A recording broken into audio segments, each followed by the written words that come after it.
BBC Three Counties Radio. First for news. Kath, I know you're coming down to do a little sort of two-way with me. Oh, go on then. No, but don't... What I'm saying is, don't rush, take your time, stroll down. I don't want you out of breath and sweaty. What are you saying? You're quite often out of breath and sweaty. It's true. It's true. I don't know why, but she is. Morning, this is Iain Lee, BBC Three Counties Radio. 3 minutes past 6, Tuesday the 26th of February. Oh, I get the internet in my house tomorrow. Yeah, according to the company that are supplying it. I'll be very surprised if that actually happens.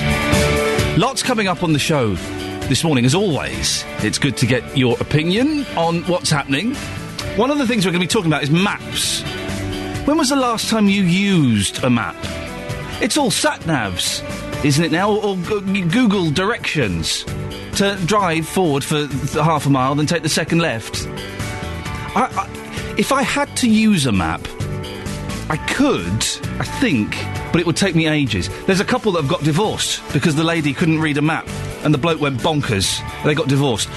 Last time you used a map, have you got any left in your car? 08459 455 555. Other slightly more serious things this morning.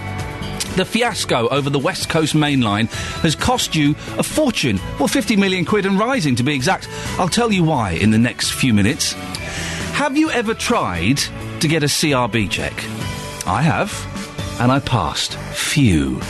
A report out claims that the checks are suspicious and hostile towards parents who are just wanting to help out. Isn't it better to be overprotective, though? If you're hanging out with my kids, I'd rather you were checked out than not. And find out which Dunstable pub is being branded an eyesore by residents and should go.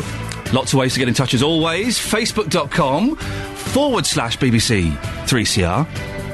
I think. Now I've said it out loud, it doesn't sound right. Is that right? Yeah, that is right. I'm getting the nod from the Facebook team. You can text 81333, start your text 3CR. Put your name on, please, otherwise there is zero chance of me reading it. But the best way, look, all of the lines are free. Who wants to be the first caller of the morning? Yay! Yay, imagine that. You could tell your grandkids in 50 years' time, on Tuesday, the 26th of February, I was the first caller to Iain Lee. And boy, would they be impressed. 08459 455 555. BBC Three Counties Radio. The collapse of the contract to run the West Coast Main Line through Watford and Milton Keynes has cost the taxpayer at least £50 million. That's according to a report by MPs. The Public Accounts Committee has also warned that figure could rise. Well, BBC Three Counties reporter Catherine Boyle has more. Catherine, this isn't the first time, is it, the Department for Transport has come in for criticism over this? No, you remember that in August last year, the government announced that First Group had beaten Virgin in the bidding process to run the West Coast Main Line franchise, and Richard Branson was not at all happy and made his feelings quite well known. In October, that decision was scrapped after Virgin launched a legal challenge, and now Branson's company will keep running the service until next November, when there'll be a fresh bidding process. See, when this happened and Branson came out, I was kind of going, oh, get over it, it's capitalism. It did sound like sour grapes, didn't it? Didn't it? And it turns out he was right. And then they had to go and ask him whether he'd run it in the interim, which I would have loved to have been a fly on the wall. What does the report say? Well, it accuses the Transport Department of being blinkered and rushed in the way that the bidding process was handled, and the committee also says there was a period of 3 months when no one was in overall charge of the competition, despite the fact, remember, this was worth £5 billion, in fact, in excess of £5 billion to the government. No one was in charge? That's incredible. It's staggering. The report also questions the department's ability to handle future projects like HS2, which, of course, again, hotly contended.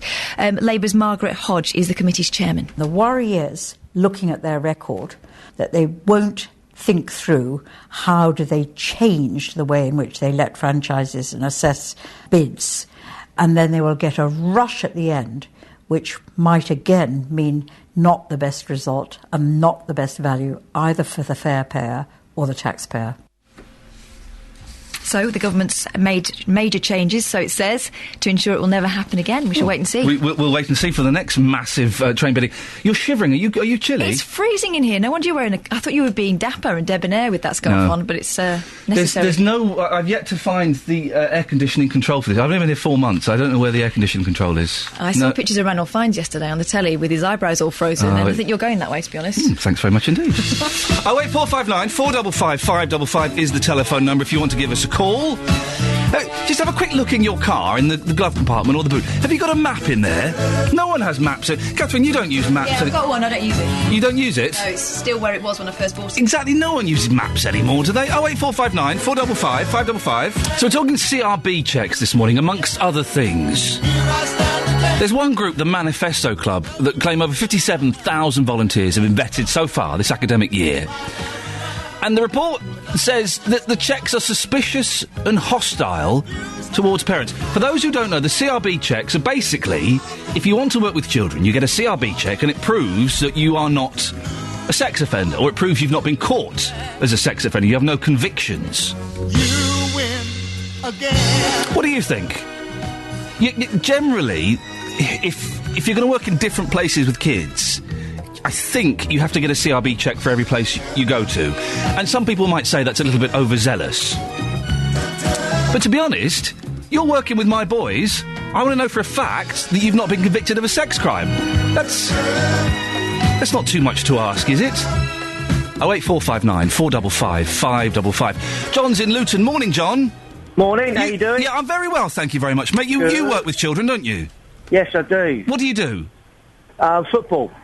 Fantastic. And what age kids are you working with? From under 7s up to about 15, 16. Oh, I see now. The under 7s are better fun. 15, 16-year-olds, they're a pain in the backside, aren't they?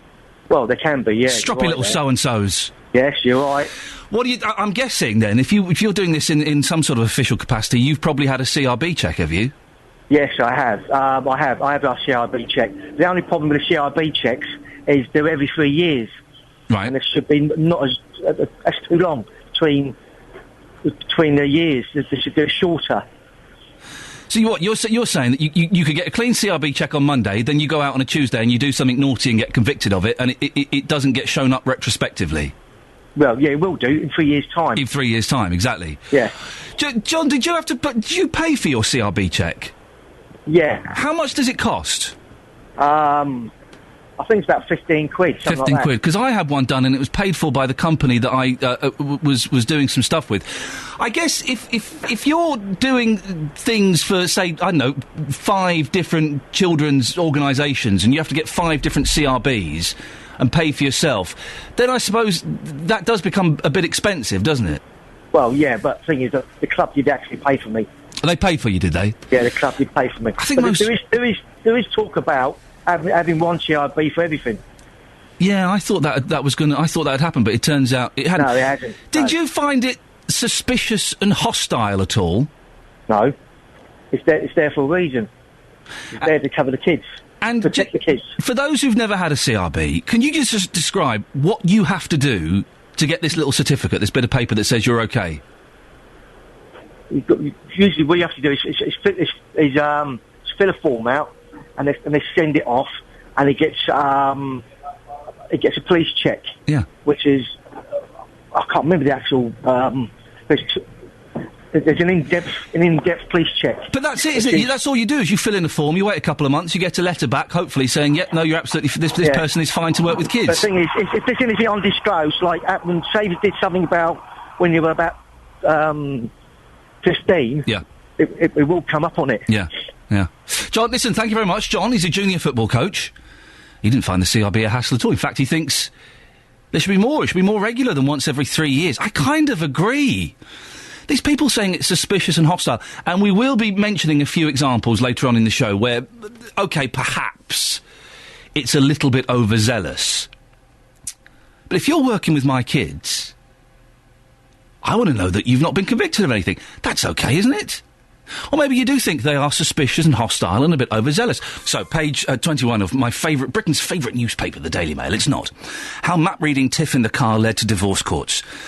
And judge says, my wife and I have the same rows. It was only a tiff about a woman's ability to map read. But property investor Mark Howe's 10-year marriage appears to have lost its way. Very good. The day he argued with his wife over the navigational skills. The couple took a wrong turn in France while driving along back roads to Burgundy on a wine-tasting holiday. Mr. Howe stopped the car and clashed with his wife Nalini over her ability to plan the route. The thing that surprised me about that story is they're using maps. Who uses maps? I don't think we've got one map in the house, and that's only because my 3-year-old likes to look at it. And it's kind of good to show him, what the country looks like, what the shape of the country and stuff like that. Who uses maps these days? Paul's from Sandy. Paul? Oh, yeah. Paul, it sounds like you're a driver, is that right? That's right, yeah, van driver. Van driver. You don't use maps these days, it's 2013. I've never used a sat-nav before. Really? Yeah. Why not? Why do you stick with the traditional paper map? Well, I probably wouldn't end up in the middle of a river. Well, do you know what? That's kind of true, but you do hear stories about people with sat-navs doing that, and my sat-nav is 7 years old. I'm not paying for the map upgrade, so I often get sent the wrong way up one-way streets. But, Paul, they make life so much easier. You type in a postcode, and it pretty much sends you there.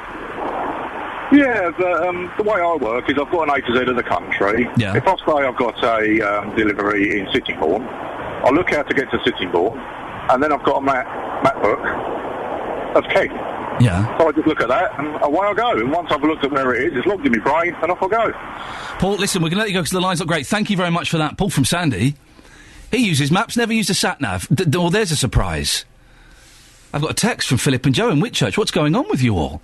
Iain, we hate sat-navs. We use maps all the time. Part of the fun is getting lost. What? As we did in Gloucestershire on Saturday. No. No. Maps is bad, surely. Well, I've been surprised by the first two contacts about this. 08459 455 555. When was the last time you used a map? And have you never used a sat-nav? Really? I don't get the Emily Sandy hate. Everyone, Emily Sandy, It's not her fault she's getting played all the time and is always popping up on the telly. It's not her fault.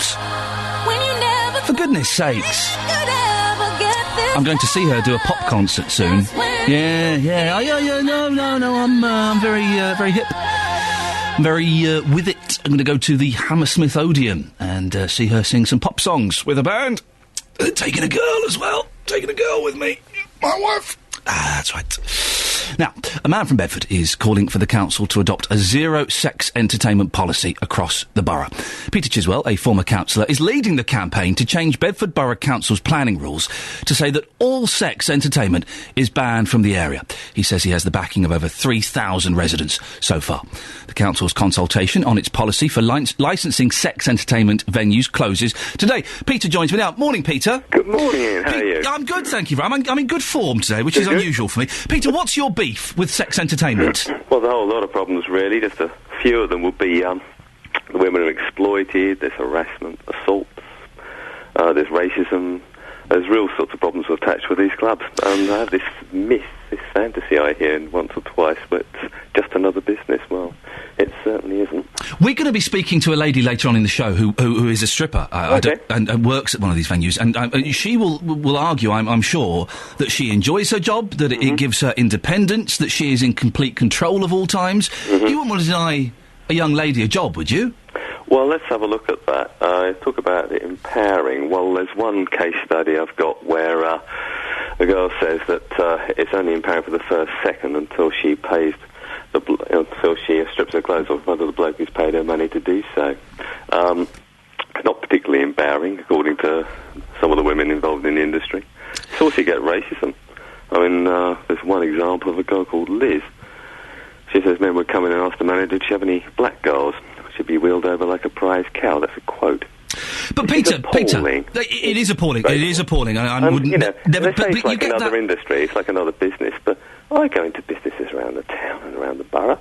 I don't find anyone asking the shop assistants or the bank clerks, "Oh, can they speak to a black shop assistant?" This is outrageous. It's disgraceful. It is disgraceful and shocking. It's awful. But Peter, but racism and sexism does exist everywhere. It exists in the BBC. We're hearing stories about sexism in the BBC. It exists in the church. These things exist in all careers, not just in dancing clubs. But you want to encourage them. No, you don't. You want to try and prevent them. And this is one way of preventing it. The law permits this. We can prevent this from happening. But surely we should prevent this if we can. Do you think so? What or should we just let it happen? Racism and sexism? Surely we should prevent them if we can. Yeah, but by closing...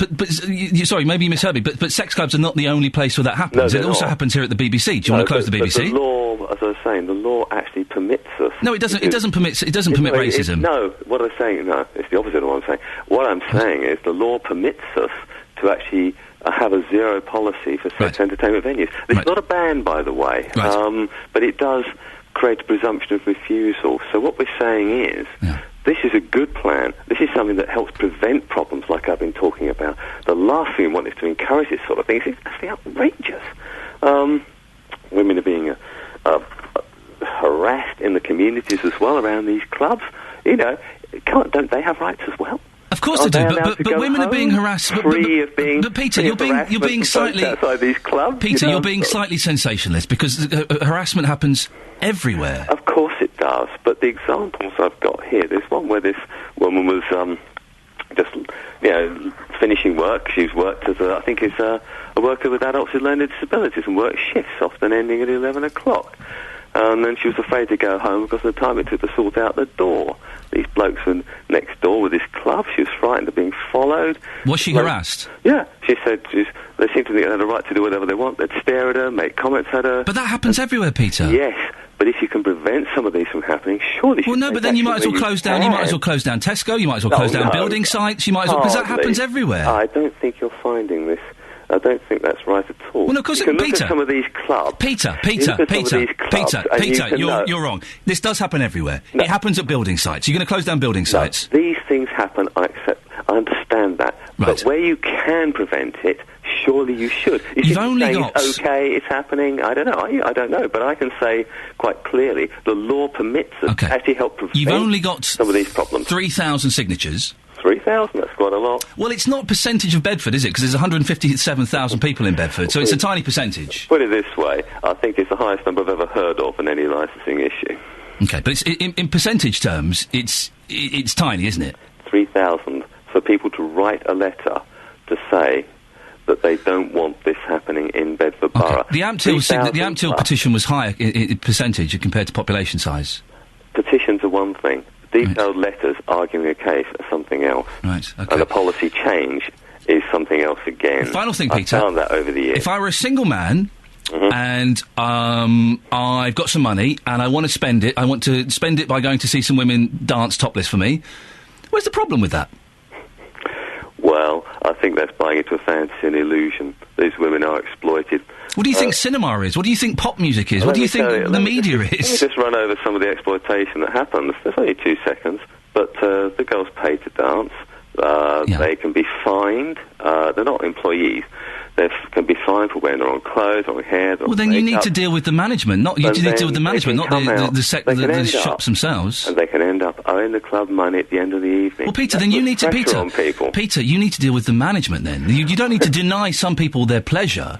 You should need to deal with the management and the protocols that they employ. I think that's a fantasy and illusion. It's not just a pleasure. OK, Peter, thank you very much. We have to end it there. Peter Chiswell, thank you very much. Indeed. Well, what do you think? Bit of harmless fun. Is Peter being a NIMBY? Or do you agree with him? Think, no, hang on a minute, let's stop this. We don't need this anymore. We don't want to see young girls being exploited. We don't want to see people being bullied. Call 08459 455 555. 08459 455 555. BBC Three Counties Radio. Wow. What an action-packed first 30 minutes. I feel we've done more content in the first 30 minutes than we normally do in the whole show. More to come up, including CRB checks. They're there for a reason. They're there to make sure that if you're working with children, you've not got any convictions of sexual offences. Well, the Manifesto Club says the checks are suspicious and hostile towards parents. Isn't it better to be overprotective, though? We'll hear what some mums and dads in Harpenden think. When was the last time you used a map? And a Dunstable pub is an eyesore, and it should be pulled down. That's according to residents. I'll tell you which one in the next half an hour. We're also talking sex clubs as well. You may have just heard the conversation there with Peter Chiswell, who is the council, used to be a councillor. He's leading the campaign to change Bedford Borough Council's planning rules to say that all sex entertainment is banned from the area. Well, what do you think? He says it's exploitative, it encourages sexism and racism, and is demeaning. Is he right? Or is it just a bit of fun? 08459 455 555. John's in Houghton Regis. Morning, John. Morning to you. You heard what Peter said there. What do you think? Encourages sexism and racism, and they're demeaning. Yeah, but you're going to get it all over the world. You're not going to stop racism and sexism, are you? You're not going to stop it. It's in every walk of life. And as far as these strip clubs are concerned, I've been to numerous before, and, you know, you get strip clubs and you get strip clubs. The ones I've been to can be very raucous, but that's back in South Africa. Here, I've never been. I've been to one or two in UK here, and they've been very clean. They are controlled. The ladies that work there are sometimes university students that are going to make their ends meet. So it's one way of making the money. But, John, do you not think these are young... How old are you, John? If you don't mind me asking. I'm 55. 55. So 55-year-old man going to see university students, let's say 19 or 20, and giving them money to take off their clothes. It sounds a little seedy, doesn't it? It sounds a little bit seedy, but I haven't been to one maybe in the last, I would say, about 8 years now, because, you know, I'm getting a bit older now, and, but the youngsters go there to see it, and, so sometimes their minds could lead astray, but that's on the individual, isn't it? You can't stop these clubs from opening up. Well, this is what they're hoping to do with this. They're hoping to change the borough council so that people can stop these clubs from opening up. Do you not worry, John, that the girls are being exploited? They are, in as much as they're being paid money to strip off and show all their bits and pieces to a bunch of weird men. No disrespect. Oh yeah, they are, but some aspects they would be, and some aspects no. John, thank you very much indeed. 08459 455 555. What do you think? Do you agree with John? It's a bit of fun. The girls are in control, paying their way through university, maybe supporting their kids. What do you think? Actually, it's a bit seedy. We're better than that, aren't we? What do you think? I'm confused. Is that a real song? I know the song. Is that a remake of the song? Is that a new version of an old song? Because I remember that song having it was always a slightly AOR, but it had a bit more of a kick to it than that. That feels a little bit, how do we say it, limp? 08459 455 555. Actually, don't bother calling about that. Now, a couple have got divorced after an argument over, yes, no, a map. Or rather, his wife's map reading skills. Couple on a posh wine-tasting holiday in Burgundy. We've all done it. She'd been reading the map. He insisted on pulling over because they were lost. We've all done that as well, haven't we? Engaged in a brief row, she then filed for divorce. Wowzers. And then the judge, as judges do, went, yeah, I have that with my missus as well. But the thing I find strange about this whole story is they were using maps. It's like 2013 and stuff. So, when did you last use a map? The sat-nav has saved many marriages, surely. Because there's no more the passenger reading the map going, right, it's left up here. Oh, no, not left, I meant right. I remember my mum and dad having cracking arguments like that. You said left! Yeah, I said left, I meant that left. That left is right! I meant that left. You don't hear that phrase anymore. No, I meant that left. What, right? Yes. So when was the last time you used a map? 08459 455 555. Justin Dealey's out and about. Justin, you're a man of the world. Do you use maps still? No, I cannot read a map to save my life. To put it bluntly, I hardly even use a sat-nav. By the way, I'm outraged about your comments about Randy Edelman. No, is that the original version of it? No, the original was by Unit 4+2. Right. They were called that because there were 6 members in the band. But Randy Edelman, he was good. That's a great version. What's your problem? That was such a limp version. It feels. I imagine I'm sitting on a pool in Benidorm in your speedos, in my speedos, and just wishing I was dead. Yeah. Maps. Yeah, getting back to maps, I cannot read them. I mean, you're right. I've got to say, Justin, I've been in the car while you've tried to use a sat-nav. We were going to Hillborough School. It was literally 2 minutes away. Yeah. 15 minutes later, we pulled up. Ian, don't worry, son. We'll be there in 2 minutes. We'll be there. It'll be absolutely fine. Ian, chill out. He's doing an impression of us doing an impression of him. It was absolutely incredible. But I'm in Luton this morning. Yep. I'm talking about map reading skills. I've been asking people about theirs. Take a listen to this. Now, Naz, the last time you used a map was what, about a year ago? Must have been about a year ago. And tell us why that's the case.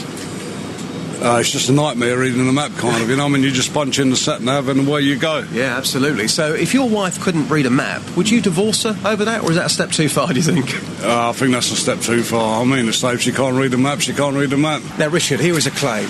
You reckon that you've never used a map in the whole of your life. No. Is this correct? Yeah. How comes? Because I know where I'm going. What, all the time? Yeah.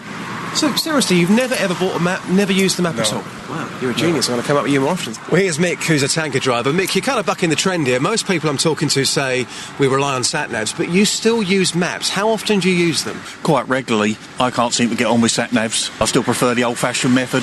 Our company issues us route cards, so I use the route card, or use our map, or just down to general knowledge. Would you divorce your wife if she couldn't read a map? No, not at all. Not at all. Well, Peter, we're talking about maps this morning. Here we see lots of maps to our right-hand side. When was the last time you actually used one? Can you remember? I would imagine 10 years ago, local map. Everything now about sat-nav for you? Yeah, everything, yeah. In saying that, though, could you still read a map? If your sat-nav went down, could you still read one? Possibly not now. No, really? So no. the knowledge is gone? Yeah, it's all gone, yeah. Yeah, I'd imagine, everything's sat-nav and you don't even recall the journeys now, yeah. If I had to get back there again tomorrow, I probably wouldn't be able to without the sat-nav. If I had to use a map, Justin, if I had a gun pointing at my head and said, read this map, I don't know what situation that would ever be. I could do it, but it would be a real struggle. Well, it takes me back to the 1990s. Oh, those were the days, yeah. So back in the 1990s, I used to go to quite a few away games, Luton Town away games with my dad. I would sit in the passenger seat and he'd say to me, there you go, son, there's the map. We're about 5 minutes away from the ground. Can you get us there? And I would always get it horribly wrong. He would have to pull over and do the work for me and would end up getting to the game late. So it takes me back to that period in my life. I've always been dreadful when it comes to reading maps. Now, Justin, where are you off to this morning? I'm off to Milton Keynes train station. Again, it's one of our top stories this morning, talking about the West Coast Main Line and that fiasco. Let's be honest, it was a fiasco. 50 million quid of your money, Dealey. This report out today says exactly that. £50 million of taxpayers' money spent on trying to sort this mess out. We're going to be talking to commuters at Milton Keynes train station to find out what they think. Not only about that, but also the service, because when I was there a few months ago, everyone was really, really happy with Virgin Trains. Is that still the case? We're going to be finding out more after 7 this morning. And is it true you've got a little bit lost this morning? Got a little bit lost? Did I get lost? Is that news to me? This is the word that's going around, that Dealey got a little bit lost. So are you en route? You know where you're going? I know where I'm going. I know exactly where I'm going. I know what I'm doing. Are you using your common sense, or have you got the sat-nav I've got the sat-nav. The problem with this sat-nav is I think it was last updated about 5 years ago. Yeah. So, obviously, they can go wrong. You've been in a car with me when it has gone wrong. So hopefully I'll be there on time. No, I'm not having that. The sat-nav didn't go wrong. You just didn't know how to read it. The problem is, if there's new roads, you've got to update these things all the time. If you don't, you're going to get lost. Dealey. So this morning, I'm not lost so far. That's the breaking news. Lex, the breaking news. Justin Dealey knows where he's going. The sat-nav didn't break down in the car with him. He just didn't know how to read it. There was an arrow pointing left, and he didn't know what that meant. Terrifying. David in Marsh Farmers texted in, I use maps and a brain. I make a note of the A and B roads I'll be going on and stick it on the dash. I believe it means dashboard. We tow a caravan, and many sites say use their directions, do not use sat-navs. I don't use motorways unless I have to. Wowzers. So a couple get divorced because she can't read a map, right? I'm wondering why on earth they're using maps in the 21st century. Sat-navs all the way. Makes sense, doesn't it, Tony from Milton Keynes? Oh, mate, you make my blood boil, you do. Sorry? You make my blood boil. Some of the things you come out with, what planet are you living on? What are you referring to? What's wrong with having the map? What's wrong with it? We all can't afford sat-navs. Sat-navs are the old map's a good-fashioned thing. I mean, what are you going on about? Sat-navs are very, very cheap these days. Yeah, but you can't beat the old-fashioned map. What's wrong with them, mate? Well, the thing is... I love your show, don't get me wrong, but some of the things you... honestly, they wind me up so much. But the thing is... I wonder what you're going on about. Tony, calm down. I'm going to find you a cheap sat-nav as well. Look, I'm looking on it. Look, sat-nav...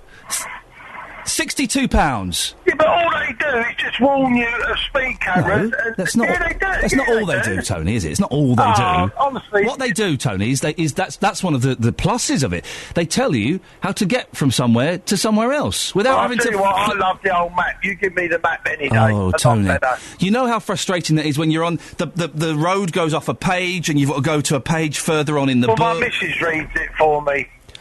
I think we found something, Tony. No, my missus helps me read it. Not all the time can I read it, but my missus helps. Right. And I think the match, I mean, you go and get a match for $3.99. Yeah. Perfect. Keep it in the car. What's the problem? It's just some of the things that you do sometimes. Honestly, it makes me so mad. And I think to myself, well, what's he living on?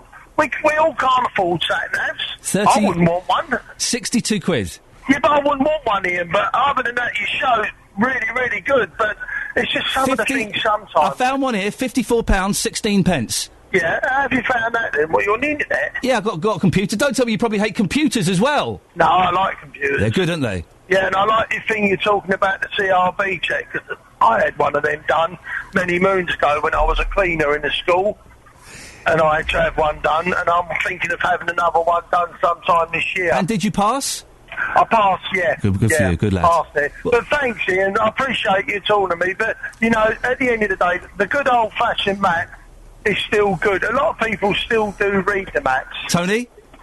You're wrong. You're wrong, but I love you. Go and have a nice stress-free day. Now you've taken it all out on me. See you later, Tony. Ta-ta. Thanks, Ian. Ta-ta, I think we ended up friends there. He was furious. I mean, he's wrong. Sat-navs beat maps any time, but thank you for that, Tony. Good call. Have you ever tried to get a CRB check to help out at your kid's school, or maybe a local group, or I got one when I did some volunteering work at Great Ormond Street? Well, a report that's published this week claims that the checks are suspicious and hostile towards parents. The Manifesto Club claim over 57,000 volunteers have been vetted so far this academic year. And one Hertfordshire man who wanted to remain anonymous claims that he was asked to undergo vetting to provide cash sponsorship for a school, even though he wasn't coming into contact with children. Well, later this morning, we'll be speaking to the person who compiled this report, who's got some interesting statistics for here in the three counties. But first, what did people in Harpenden think of this report? Our reporter, Simon Watts, went to find out. I was working in a nursery, and it was part of the job description. You have to have a CRB check. So I've caught you in the centre of Harpenden today with your little boy as well. And would you feel happy for parents that parents do have to go through this for school trips, etc., or do you think the rules are a little too strict? No, I think I'm happy that parents go through it. It's unfortunate that it's a necessity these days. You want your children to be safe, and that's part of it. I don't think anyone would really object to having safety for their children. The Manifesto Club, just to quote them, say they have to go through suspicious and hostile criminal record checks. Do you think that's a bit of an exaggeration? I think it is, yes. Mine certainly wasn't suspicious or hostile. It was just simply filling in a form, and if you have nothing to hide, there's nothing to worry about. I think the CRB check is reasonable, and it kind of safeguards everyone. It also safeguards the parents as well. At least a level of check in there that's necessary now. So as a parent, with nothing to hide, there's no reason why you should be bothered about having one, I suppose? No, probably the onerous bit is probably if you join a lot of clubs and societies and schools, that you have to have a CRB check for each organisation that you tend to go along to, but I think the CRB check itself isn't overly onerous. Do you agree with having to go through what is called suspicious and hostile criminal record checks at your children's school? Definitely 100%. I've already got one through my job anyway, but they've asked for volunteers actually to go on a day trip, so I wouldn't have a problem doing it. I want to know who's with my child when I'm not there. But happily go through CRB checks. I don't think they're strict at all. If you've got nothing to hide, then you can go and do it anyway. Would you be happy to be CRB checked by your children's school, or do you think these checks are a little bit too suspicious and hostile as they've been described? I myself wouldn't mind being checked, but I do think they are necessary because you need to know your children are safe in other parents, and it goes through to football clubs and swimming clubs and even youth clubs that my children go to in the evening. Always pleased that I know the staff and parents have all been checked. So from your point of view, you would rather know that has been the case? Yes, absolutely. Simon Watts reporting there. Herts County Council issued us with the following statement. The council encourages schools to think about the roles that volunteers can do within each school and the level and frequency of unsupervised access they'll have to children. Most schools in Hertfordshire routinely ask for volunteers to be disclosure and barring service checked, as pupil safety is a priority. However, Hertfordshire County Council handled 3,323 DBS applications for schools volunteering last year. Sophie Tyler, BBC, Three Counties Radio. Sophie, you're a young lady. You're what I would call the younger generation. Do you even know how to read a map? Yes, I do. When was the last time you used one, Tyler? Well, I'd use one on my phone. There we go. That's not a map, Sophie. Thank you for that. More on maps and sex clubs. After Catherine Boyle, no connection.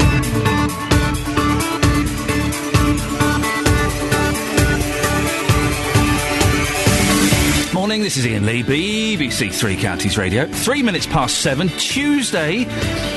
It's the 26th of February. It's nearly March. What? I know. Is it happening to you as well? It was Christmas the other week, wasn't it? Since then, so much has happened. Wowzers, lots coming up on the show this morning. Action-packed first hour. I would say the busiest first hour we've had in a long time. Lots of your calls. Keep them coming. The things we're talking about this morning, I know you want to have your say on. So have a listen, and I'll give you the contact details in a bit. The West Coast Main Line. It runs through Milton Keynes and Watford. First group were going to run it, but that decision was scrapped by the government. Well, it's been branded a fiasco, and it's going to cost you, the taxpayers, £50 million. I'll tell you exactly why in a minute. Also, Justin Dealey is at Milton Keynes Station this morning, where they filmed Superman 4. Yeah, if you see him, go and say hello, and let him know what you think about the trains. CRB checks, they're there to protect our kids. You have to get one if you're going to work officially with children. Have you ever had one? A report out claims the checks are suspicious and hostile towards parents who are just wanting to help out. I'll be honest, if you're going anywhere near my kids, I want to make sure you're not some sex offender. That's okay, isn't it? I don't care what hoops you have to jump through. I had a CRB done a few years ago. It was nothing. I filled in a form, sent it off. A couple of months later, I got a certificate back saying, yay, thumbs up. This guy's okay. And a Bedford man is calling for the council to adopt a zero-sex entertainment policy in the borough. He claims strip clubs fuel sexism and racism. Well, I'll be speaking to Mid-Beds MP Nadine Dorris to find out what she thinks. What do you think? Do you agree that they're seedy, horrible places that are demeaning to women and we don't need them? Or do you think, oh, come on, fair play. The girls know what they're doing, they're in control, they're earning a few quid. It's a place for blokes and women to go and let off a little bit of steam. Lots of ways to get in touch. Facebook.com/BBC3CR. You can text 81333, start your text 3CR, put your name on. Or, look, all the lines are free. Now's a great time to give me a call, 08459 455 555. BBC Three Counties Radio. 08459 455 555 on CRBs. Kathy and Alsey has texted in. You have to have an enhanced CRB to work as a care worker. It's £44 every time you work for a different company. Do you pay that yourself, Kathy, or do the company pay that? And also, we're talking maps this morning. I know, the ridiculous to the sublime today. A couple have got divorced because she couldn't read a map. Why they didn't have a sat-nav, I really don't know. I mean, sat-navs are fun. Do you not like having the sat-nav turned to a foreign language? Do you not do that? Oh, we set it to Spanish, we set it to Greek because my wife understands it. And my boy loves the sat-nav. He loves the sat-nav too much. He'll be sat in the back. Daddy, can I have the sat-nav? Well, yeah, Daddy needs it. I'm on the sat-nav! All right, to have a peaceful journey. And then he reads out the directions. Obviously, he reads them out wrong. Which way do we go now? Right, through the zigzags. That's not a direction. Through the zigzags, follow the green bit. Oh. Nikki in Hemel says, I've been in girl guarding. I thought it was a place for a second. For about 35 years, and a leader for about 24 years. And I've always used a map, never used a sat-nav. My husband drives, and I direct him with the map. OK. Linda says, I use my sat-nav like a safety blanket, but still like to check where I'm going on a map, especially an online map to familiarise with the route. We had Sophie Tyler, the travel girl, saying, oh, yeah, I've used a map on my phone. Well, that's a sat-nav. That's not a map. Rob says, sat-navs are the reason why so many drivers dither at junctions and roundabouts. That's why there are so many accidents. Sorry? Look at the map and get an understanding of where you are in the world. And Angela in Houghton Regis says, I'm 51. I don't have or want a sat-nav. I use maps and always have done. I have Atlas and County Maps. They give you the chance to look at your route indoors before you set off. I wouldn't trust a sat-nav. Wow, you're all... I'm going to say it. You're all wrong. You're all wrong. You're all anti-sat-nav. I need some people to call in who are sat-nav defenders, please. 08459 455 555. Now, the collapse of the contract to run the West Coast Main Line through Watford and Milton Keynes has cost the taxpayer at least £50 million. That's according to a report by MPs. The Public Accounts Committee has also warned that figures could rise. Well, our reporter is Gavin Lee this morning. Morning, Gavin. Morning, Ian. Gavin, remind us what went wrong here and what the Public Accounts Committee is saying. Yeah, back in August last year, the government said, after years that Virgin had run the best, well, the fastest, shall we say, if not the most successful rail franchise, and certainly the busiest rail franchise, the West Coast Main Line, so from Glasgow through Carlisle, Preston, Birmingham, all the way to London. That first group would have the permanent franchise for it. There was hundreds of thousands of people that protested, that put themselves on a petition saying that, well, it was questionable, the first group history of running railway lines and in terms of efficiency. There was a huge legal challenge by Virgin. 2 months later, this government scrapped the whole decision. Now, the cost of that decision, according to this report today, is at least $50 million in terms of wastage. And I quote from Margaret Hodge, the chair of the Public Accounts Committee, who says, if you factor in the cost of delays to the investment on the line and the potential knock-on effect to other franchise competitions, the final cost to the taxpayer is much higher. And I've seen quotes in the report of up to $100 million in wastage. And you touched upon one thing, this lack of common sense by the government. And another bit of criticism is that the government was blinkered. It rushed into handling the bidding process, and at one point during the tender process, for about 3 months, there was nobody in overall charge of the competition. That's the thing I find incredible. There was no one in charge. Yeah. This is a project that's worth $5 billion to the government. What the Department of Transport has said is, hands up, mea culpa, but there were, and it points to a recent independent report which said there were unique and exceptional circumstances alongside government failures. The Department of Transport is saying they've taken on board the recommendations made.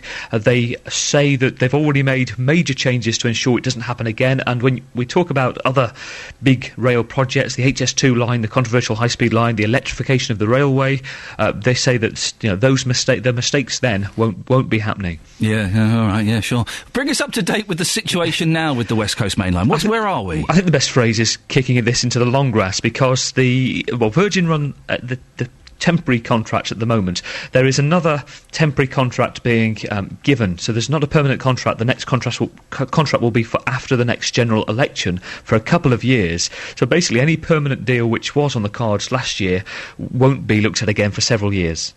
Gavin, we always get you on, I mean, this is comparatively light, we always get you on with quite heavy stories. Is there any chance you could come and do a nice story with us one day about, I don't know, ice cream or clouds or something? I'd love to. Can I do one on cats at some stage? Oh, man, can we get Gavin Lee on to do a cat story, please? Yeah. Is that okay? I'll find something that gives, a good cat roundup at some stage. Forgive me that if I'm in the middle of, I don't know, because I'm off to the Falklands soon, I'm back into Libya. But if I am from the Falklands and people do want a cat report, can you do a cat report from Libya, please? I tell you why, just because I like you, I think you're a brilliant reporter, but we always associate with all this doom and gloom and all these horrible crimes and all this, trains and stuff. Yeah, I am the fifth horse rider of the apocalypse. You are. It'd be nice to get something a bit lighter for us. So we'll get a cat story from you soon, will we, Gavin? At some stage, yeah. Excellent stuff. Thank you very much indeed. Gavin Lee there, who I think is brilliant, and he comes on every morning and he's a good sport, but he's talking about sex crimes and he's talking about trains and he's talking, oh dear, wouldn't it be nice to get him to just do a light story about cats? We're going to get that. We'll sort that out. Thank you, Gavin. Excellent stuff indeed. Well, our reporter, Justin Dealey, is at Milton Keynes train station this morning. You can probably see him there. He's a tall fella, big mop of highlighted hair, running around like a lunatic. If you see him, go and say hello, have a word, and let him know what you think about the trains, about the £50 million been spent. And also, are you happy with the train service, the way it's going at the moment? Sat-navs. Sat-navs. I need someone to defend sat-navs. You're all wrong. All of you. I thought this would last about 30 minutes. We get a couple of calls going, yes, you're right, Ian, maps are so old-fashioned. I can't live without my sat-nav. But we've not. You're all map users. Mary's in Bedford. Mary, Hello. Are you another map user? Oh, no. I did years ago. I love my sat-nav. I couldn't survive without my sat-nav. My daughter goes to preschool in Bedford. Yeah. And before I had my sat-nav, to go to Tesco after I dropped her off, it took me 45 minutes, which it's not that far away, obviously. Yes. Once I got the sat-nav, it took me 3 minutes. I couldn't believe it. I was, oh my goodness, this is amazing. So I'm not local to Bedford, I might add, but I have lived here for about 9 years, but the town centre just confused me. Hang on a second. You've lived in Bedford for 9 years. Yes. It was taking you 45 minutes to find Tesco from your daughter's school. Yeah. When it was only 3 minutes away. 3 minutes, yeah. Oh, Mary, I love you. I even went to Dorset in 3 hours with my sat-nav. It was fab. There you go, you see. I love my sat-nav. I couldn't live with my husband drives off and I don't have my sat-nav and he's got it in the car.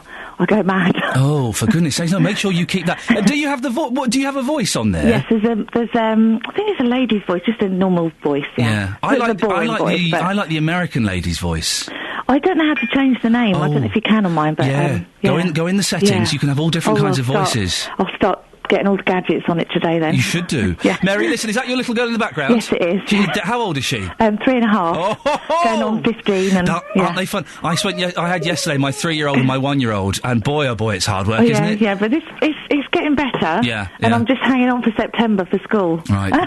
Is she at that stage, though, where she's really just kind of pushing the limits of acceptable behaviour to see what she can and can't do? That's just happening this last week, Yeah. Because she had 3 nights at Nanny's. Right. And she's really trying it on with Mum at the moment, but I'm sticking to it. Who's the good cop and the bad cop? Dad's the good cop, the fun guy, you know. Oh, really? Dad gets the iPad out and gets Peppa Pig on it, and I have to get the books out, and I get come on, we've got to go in 10 minutes, now, come on, let's go, See, go. I'm the bad cop. I'm the one that does the finger, I'm wagging fingers. No, I'm the bad guy. Wow. Yeah. Mary, listen, I'm sure you're doing a cracking job, and I'm glad that you're a supporter of the sat-nav. It's funny, about 3.5, they really just start pushing the boundaries and testing the limits, but I'm sure she's doing a cracking job.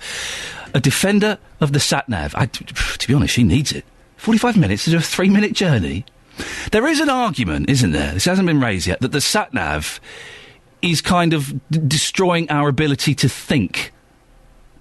Because in the past, when I've done routes by maps, done it twice, I know the route.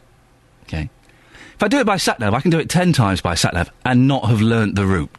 08459 455 555 is the telephone number if you want to give me a call. Now, residents of Dunstable say a pub that burned down 18 months ago is an eyesore and it should be removed.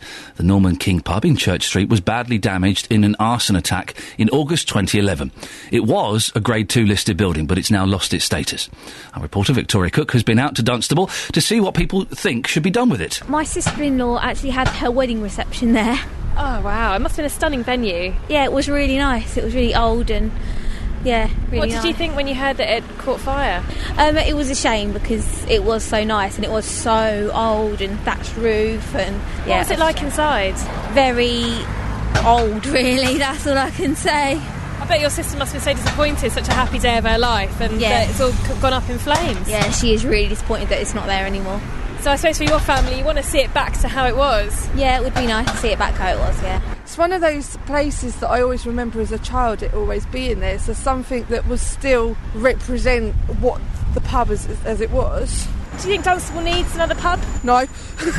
Why not? Dunstable's got nothing but pubs. Yes, it should be rebuilt as another pub. Do you miss it? Yeah, because I only live around the corner from it. So you live around the corner, so it was your local? I watched it burn down and all. That must have been an upsetting night. It was, yeah. It was very upsetting, really, because it's a shame it burned down. It was a lovely pub, but it had gone into a bit of disrepair, really. It needed tidying up. That's what they was doing when it burned down. Did it have a nice community feel about it? Did you have people that you knew that would always go there? No, it used to be like that, but in the last few years it wasn't so good. So you could do with a real community pub then? A real community pub, yes. So how did it make you feel as a local, only being 100 yards from its door, that you've essentially got a ruin right outside the front door? It's awful. You walk out the house and to look at that ruin, instead of just either pulling it down or put it back up, one or the other. I think if it's done well enough, I think if they stripped out everything but the original Norman wall and then spent maybe, I don't know, $1 million on it or something, spent some serious money on it. I don't know, you look at the Aikman in Tring, I mean, they spent a lot of money on that and, they can charge, nearly £5 a pint and a lot of people go there. So, nice pub, about $1 million spent on it. You guys would go in? Yeah, if it was really nice, I probably would. I love the First Lady in that report. Well, what was the pub like? It was very old. And what did it look like? Well, it looked very old. And inside, what was it like? Very old. So I'm guessing it was very old. Well, later on in the programme, we'll be speaking to the Dunstable and District Local History Society about the history of the pub. Across beds, hearts and bucks, this is Iain Lee on BBC Three Counties Radio. Ever tried to help out at your son or daughter's or your grandchildren's school? According to a new report, thousands of parents are being prevented from volunteering in schools due to suspicious and hostile criminal record checks. That's despite coalition reforms of CRB checks, which is now known as the Disclosure and Barring Service, or DBS. Here in the Three Counties, checks carried out included a parent helper for a school disco in Hertfordshire and a volunteer Father Christmas. So, do these parents in Harpenden think it's over the top? It's unfortunate that it's a necessity these days. You want your children to be safe, and that's part of it. I don't think anyone would really object to having safety for their children. The CRB check is reasonable and it kind of safeguards everyone. Definitely 100%. I've already got one through my job. They've asked for volunteers actually to go on a day trip, so I wouldn't have a problem doing it. I want to know who's with my child when I'm not there. I don't think they're strict at all. If you've got nothing to hide, then you can go and do it anyway. You need to know your children are safe.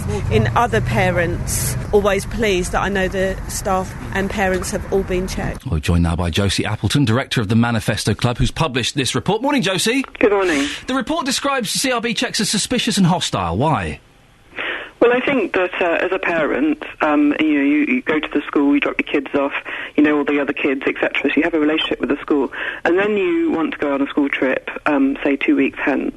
In order to do that, you have to have a level of police security clearance, which exceeds that required to sell explosives. And I think that's just over the top. But is that the CRB check? Yes, it's extremely good. It's extremely high security and invasive procedure. Well, you're being slightly sensationalist by saying it's higher than the what you need to sell explosives. Well, it's true in the sense that just requires a search of your criminal records. Where the CRB check, it actually goes back through all the local police files to find any kind of accusations against you. Why is that hostile, though?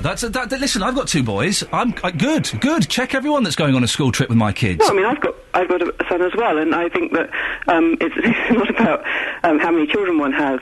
I mean, I think that... No, that's not the point I was making, Josie. What I'm saying is, if anybody is working with my children, I want to make sure they've not got sexual convictions against them. Check them all. What, so check the mother of your child's friend down the road? Yes. You don't think... Yes, because parents are also sexual... She doesn't have sexual convictions until you've had this police check. But parents are also... can be sexual abusers. So, yeah, check everyone, definitely. I know it's not perfect. One of the major, high-profile, shocking child abuse cases, not one of those cases involves someone with a record. The problem is not... It's not perfect, Josie, it's not perfect, but it's a start. The number of people with actual child sex abuse convictions is very small. It's in the thousands. Good, so well, let's weed them out. Why don't the police keep a track on them and make sure they're not checking, they're not working in schools, rather than... That's what the CRB does. No, it doesn't. The CRB will flag up they've got a sexual conviction and will stop them working with children.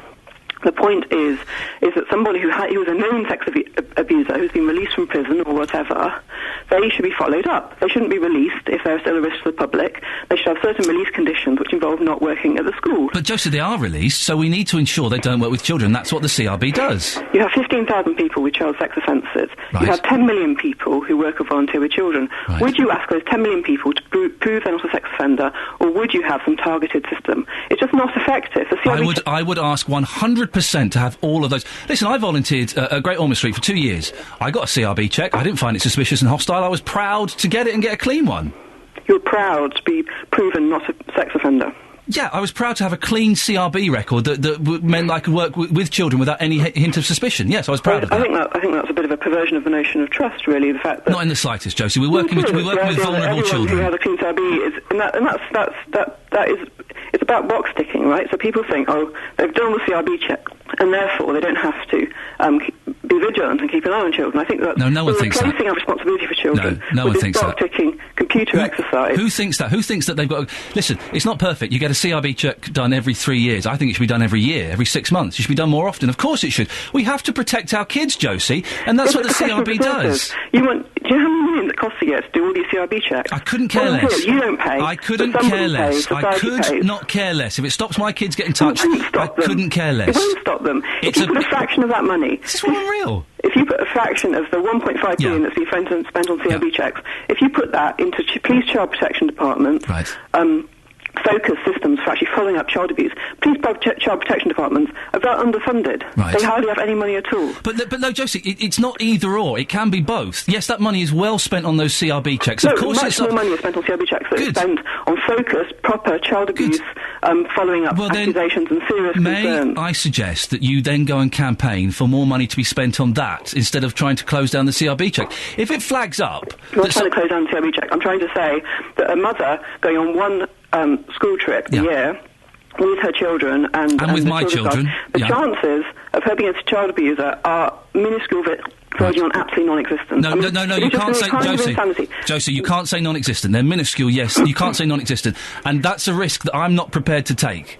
You're not prepared to take a minuscule version of non-existent risk. No, you can't say non-existent, Josie, because it's not non-existent. It's minuscule. There's a difference. Well, how many child and I am not prepared. Women who've worked alone? Sorry?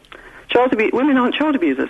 Oh, Josie, really? In general. Are you going to... No. You just said, Josie... No, you've just said something that is wrong. You've just said something that is wrong and is dangerous. You've just said... women in general, that is the case. What you said was women are not child abusers. I remember a story about a year ago of a woman who worked in a nursery who was caught of taking indecent pictures. She was CRB checked. Yes. She was working in a ring of people. And Josie, you can't... What you are saying is flippant and is dangerous and is misleading. Women can be sex offenders. Yes, there are more men that are sex offenders. It's extremely unlikely that a mother bordering on her child's school is a child abuser. Okay. And for the school to ask her and to ask her to do a CRB check is a serious possibility. Is this woman real? Listen, you say it's minuscule, right? That's still a gamble, right? That's not a gamble I'm prepared to take with my boys, I'm afraid. I'm not prepared to gamble with my children's safety. It's not a gamble, it's a question of of targeting the risks where they actually are, rather than putting all your faith in a tick box bureaucratic procedure. If you want to focus on the 15,000 people who have child sex offences, then put them under more strict conditions. Rather so than you're ask saying, everybody Josie, to prove they're not a bank robber or they're not a murderer. You know who the bank robbers, you know who the murderers are, you know who the terrorists are, and you focus on them. What a ridiculous argument. So you're saying that there are no female sex offenders? No, I didn't say that. I said extremely... You did say that initially, then you've corrected it. Local school. Okay. No, Josie. No. Listen, you're changing what you're saying. You initially said there are no female sex offenders, then you said there are a few.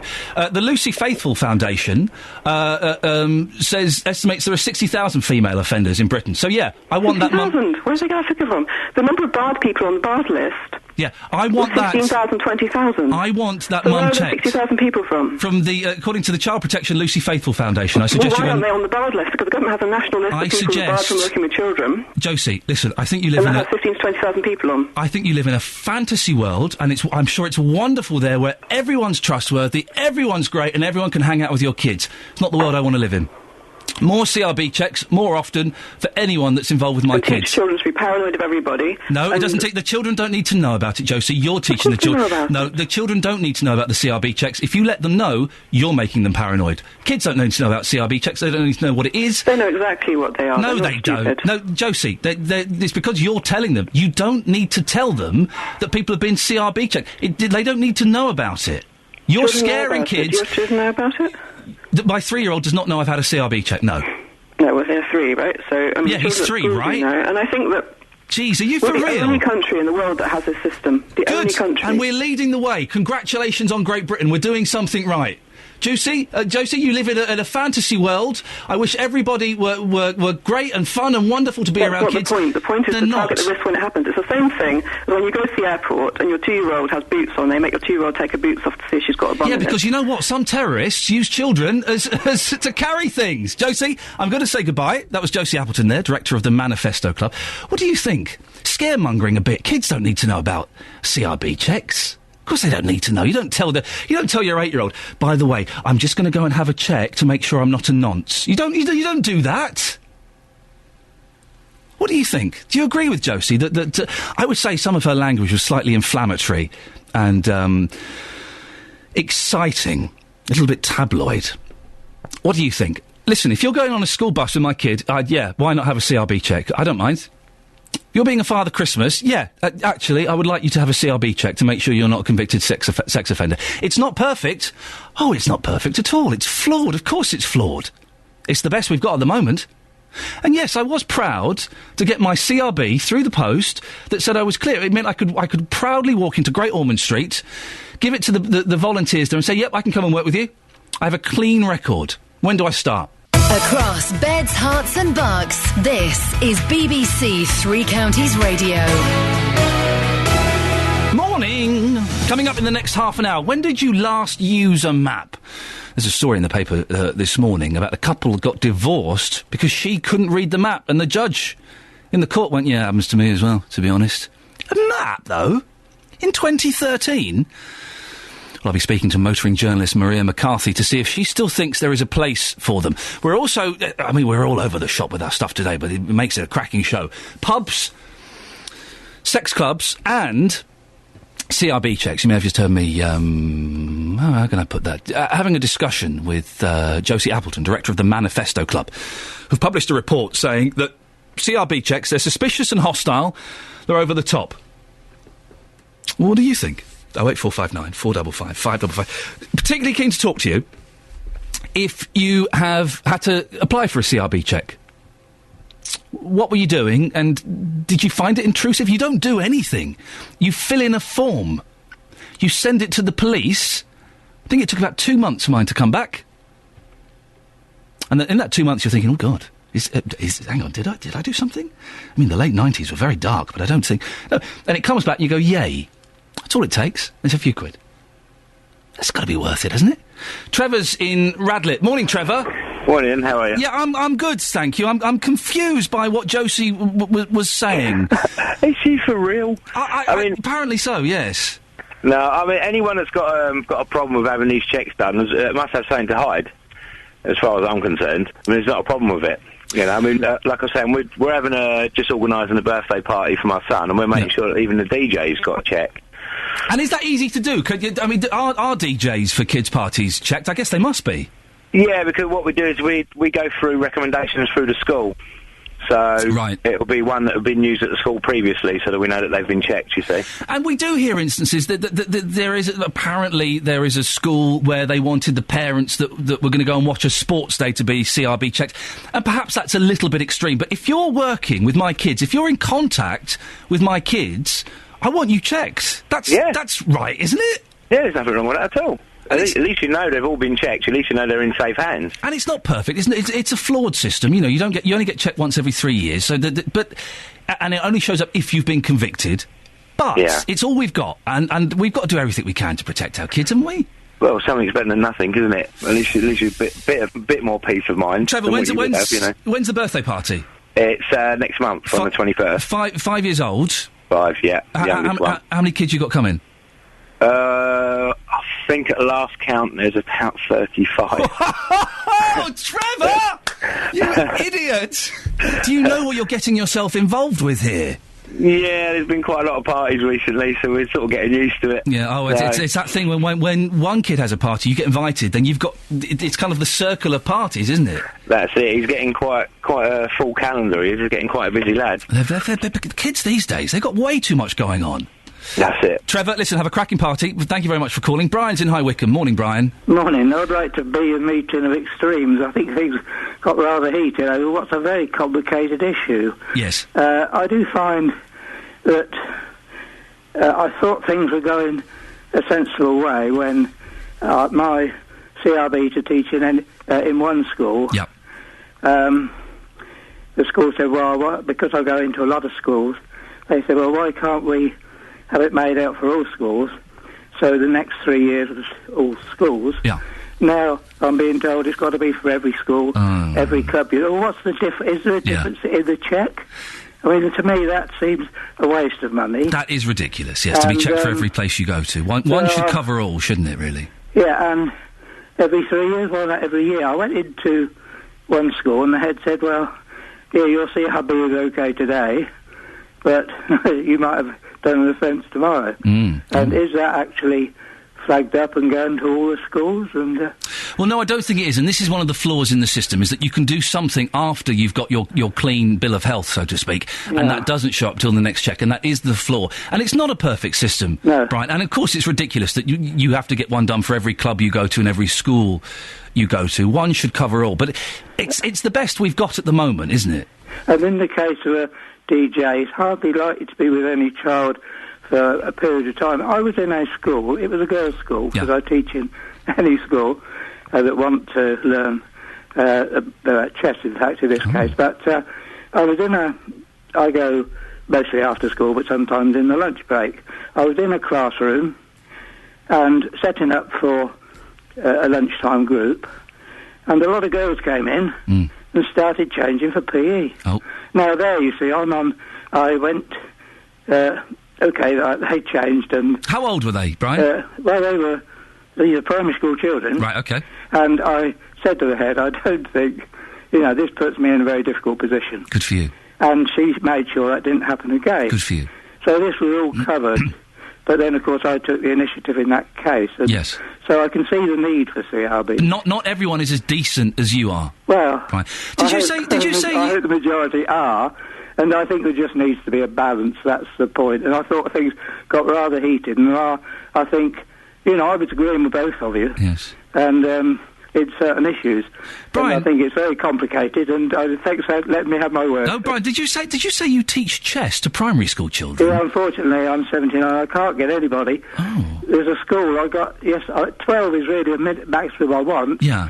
But, the school I went to yesterday, I had a group of 16 and a group of 18. Now, there's an independent school and I have spoken to Nick Coffer on this issue. He kindly gave me a whole session to talk about this. Feels like we're getting one now, but yes. Very enthusiastic. We used to have half the schools in South Bucks, and this is different. I won't go on with this, just finally. We had half the schools in South Bucks with good primary school chess clubs, and where my son was playing, and now it's really only one other apart from the ones I teach in, and that's just South Bucks. Well, Brian, listen, thank you for calling. Brian in High Wycombe. And well done you for teaching kids chess. I learnt chess very young. I can't remember how old I was. I was at primary school. I remember being in the Cubs and going to a chess tournament. Got to the semi-finals of a chess tournament. Yeah! I was very much the cool kid. When I was 9, I got to the semi-finals of a chess tournament in a church hall in Slough. Well done. I love a bit of chess. It's a dying art form, and it's good that there are people like Brian out there teaching it. Sam says on the text, my stepmother abused her children and is on the sex offenders register for the crime she committed. I have a criminal check for job at an airport, nothing to hide, no problem. Jean says you can have a new CRB today, commit a crime tomorrow, it won't show. Yeah, that's the flaw in the system. It's not perfect. And Stephen says, I'm supportive of the CRB, except that I work for 3 charities, and all 3 charities had to do a separate CRB on me, which is costly. And again, it's not perfect. It's the best we've got. So let's work within that and try and improve it from within. Now, a couple have got divorced, allegedly over an argument about map reading. They were on a posh holiday, she couldn't read the map, it kicked off, they got divorced. Well, the thing I find weird about this is, they were using maps in 2013? What? Well, Maria McCarthy is a motoring journalist and author of the Girls' Car Handbook. Good morning, Maria. Good morning. People still using maps. What on earth is going on? I still use maps. Oh, dear. Yeah, I mean, I've got a sat-nav, but I'm a bit of a belt and braces sort of person. Yeah. I quite often like to look up the journey on the map and then also, use the sat-nav as well. They sort of complement each other, if you see what I mean. I don't like the idea of just listening to this voice sort of saying turn left, turn right.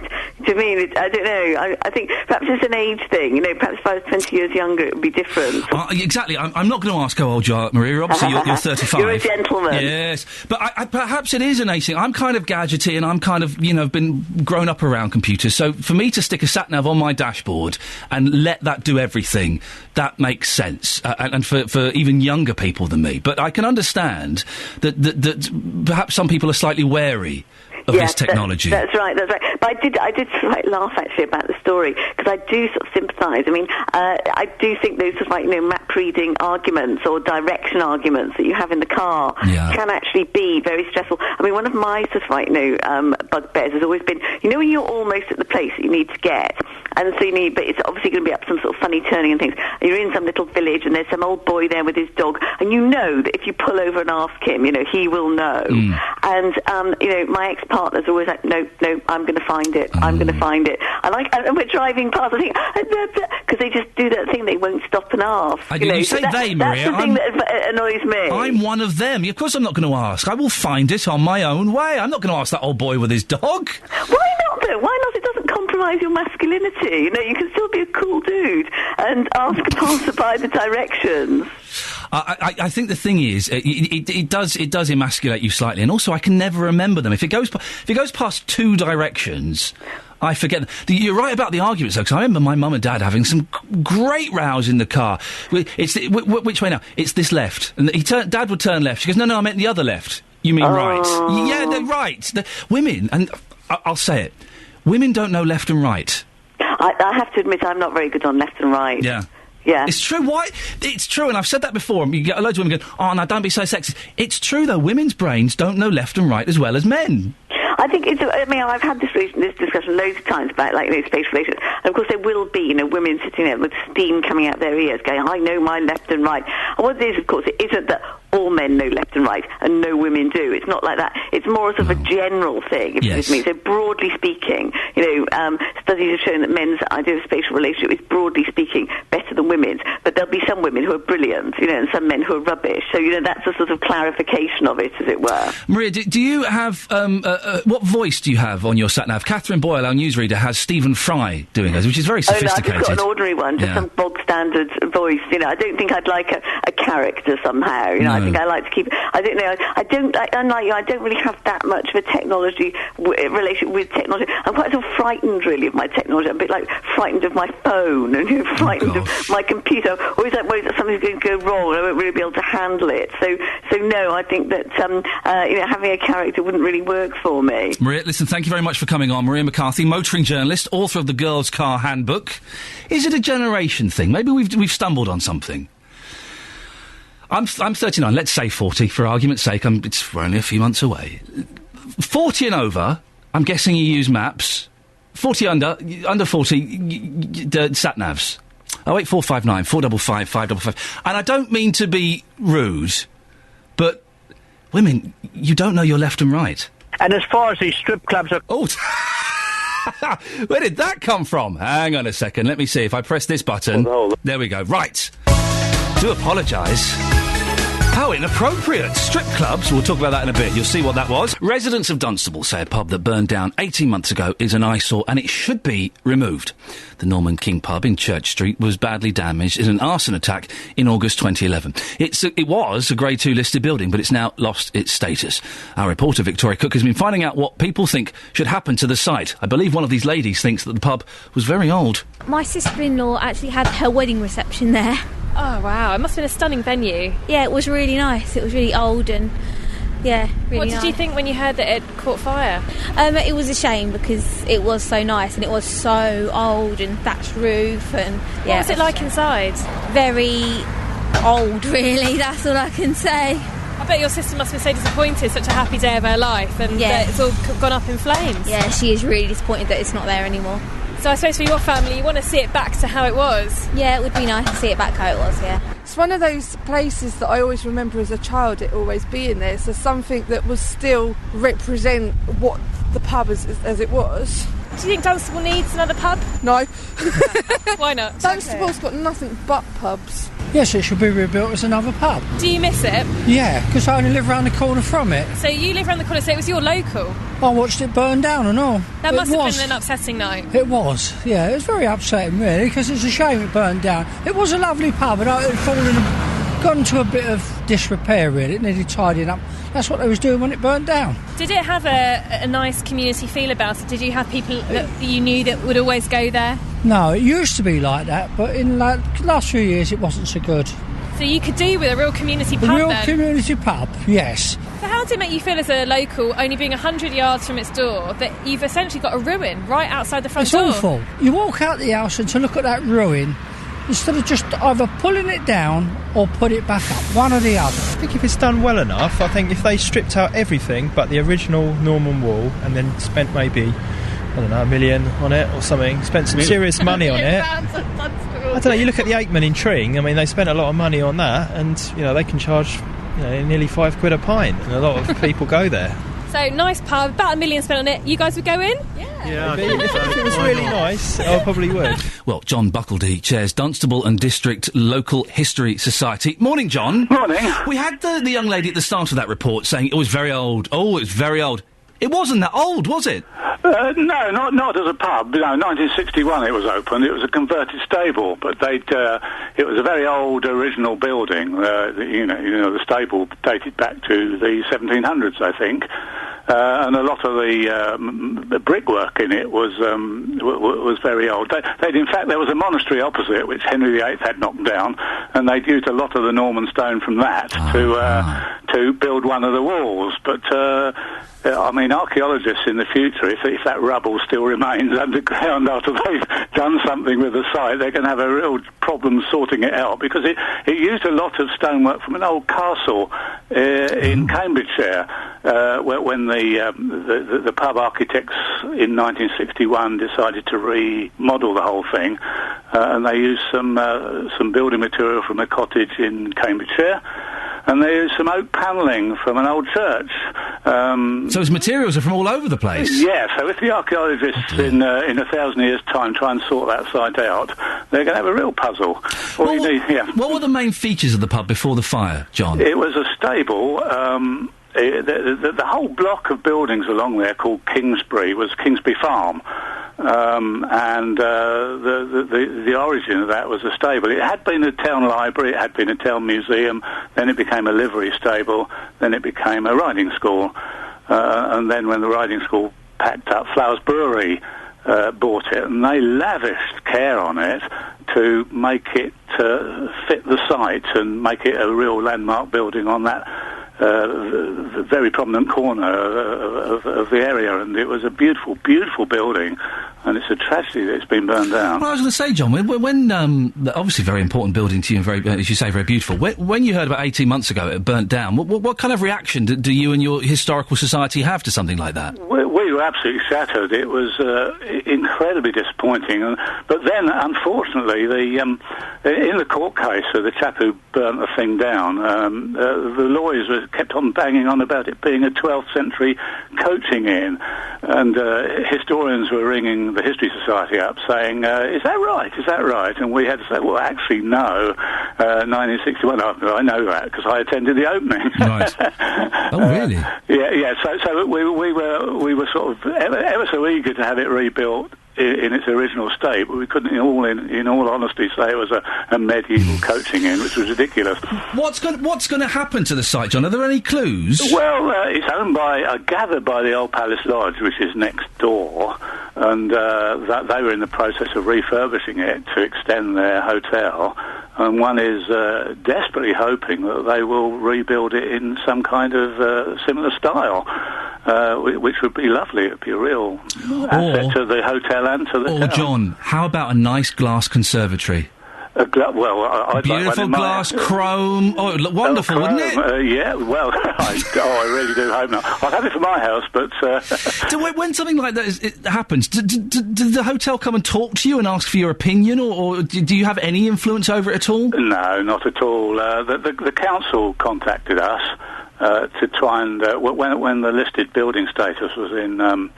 disarray, they came to us and said, give us absolute chapter and verse right from when Henry I first built it was a hunting lodge there originally, we think, but built by King Henry I, but the site of that is in dispute. There's no real evidence, no archaeological evidence where that was, but we had to give them chapter and verse on it. There's an archaeologist called Barry Horn who's just published last week a book called Early Dunstable. Barry Horn. Yes. He's published a book which is putting forward the theory that in fact the old hunting lodge was just about 50 yards away further down the Damn you, Barry Horn, and your controversial theories! For goodness sakes!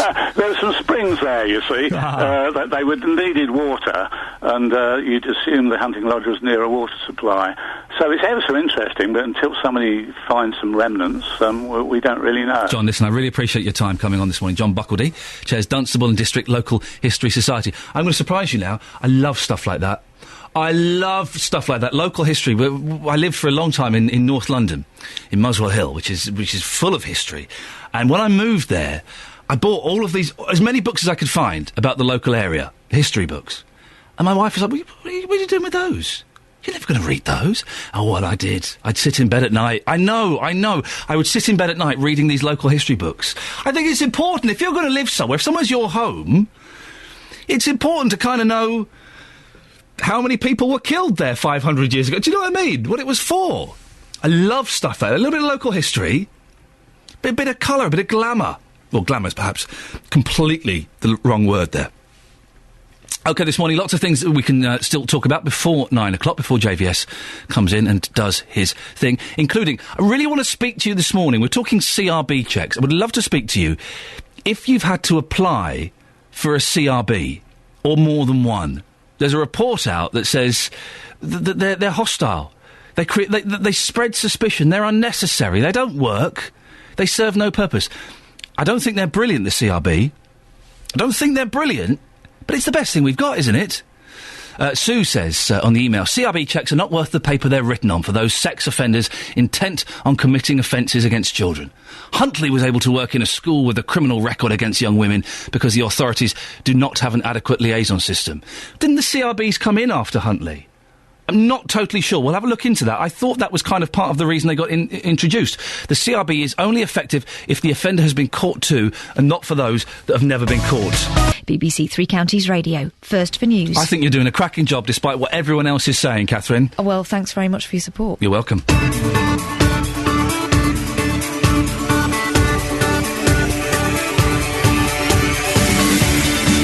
This is Iain Lee, BBC Three Counties Radio, 6 till 9 every weekday morning, 3 minutes past 8, Tuesday the 26th of February. And I'm fancying a latte. Yeah, I know, I work in the media, I can have one of those Ponzi coffees and get away with it. I might have a skinny latte. Yes, I know, yes. Lots coming up in the last hour of the show. In about 15 minutes, JVS will pop in and tell us what he's talking about. In the meantime, the fiasco over the West Coast Main Line has cost you a fortune, £50 million. And our reporter Justin Dealey has spent the morning at Milton Keynes railway station finding out what you think. Ever tried to get a CRB check? Really keen to talk to you this morning if you've applied for a CRB check, or more than one. A report out claims the checks are suspicious and hostile towards parents who are just wanting to help out. If you missed the interview, go back about 40 minutes or so. I'd say interview. Let's be honest, it was an argument between me and the woman. She thought that they were unhelpful. I thought she was wrong and living in cloud cuckoo land. Well, Hertfordshire solicitor Malcolm Underhill will be in the studio in a few minutes to give us his perspective.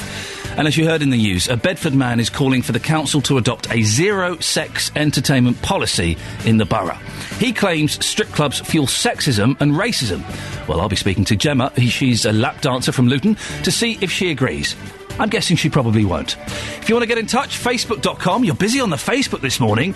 Some of you are posting very bizarre posts. I'm not quite sure what you're banging on about, but we appreciate your custom. Facebook.com/BBC 3CR. You can send me a text. Include your name in the text, please. Otherwise, it doesn't get read out. 81333.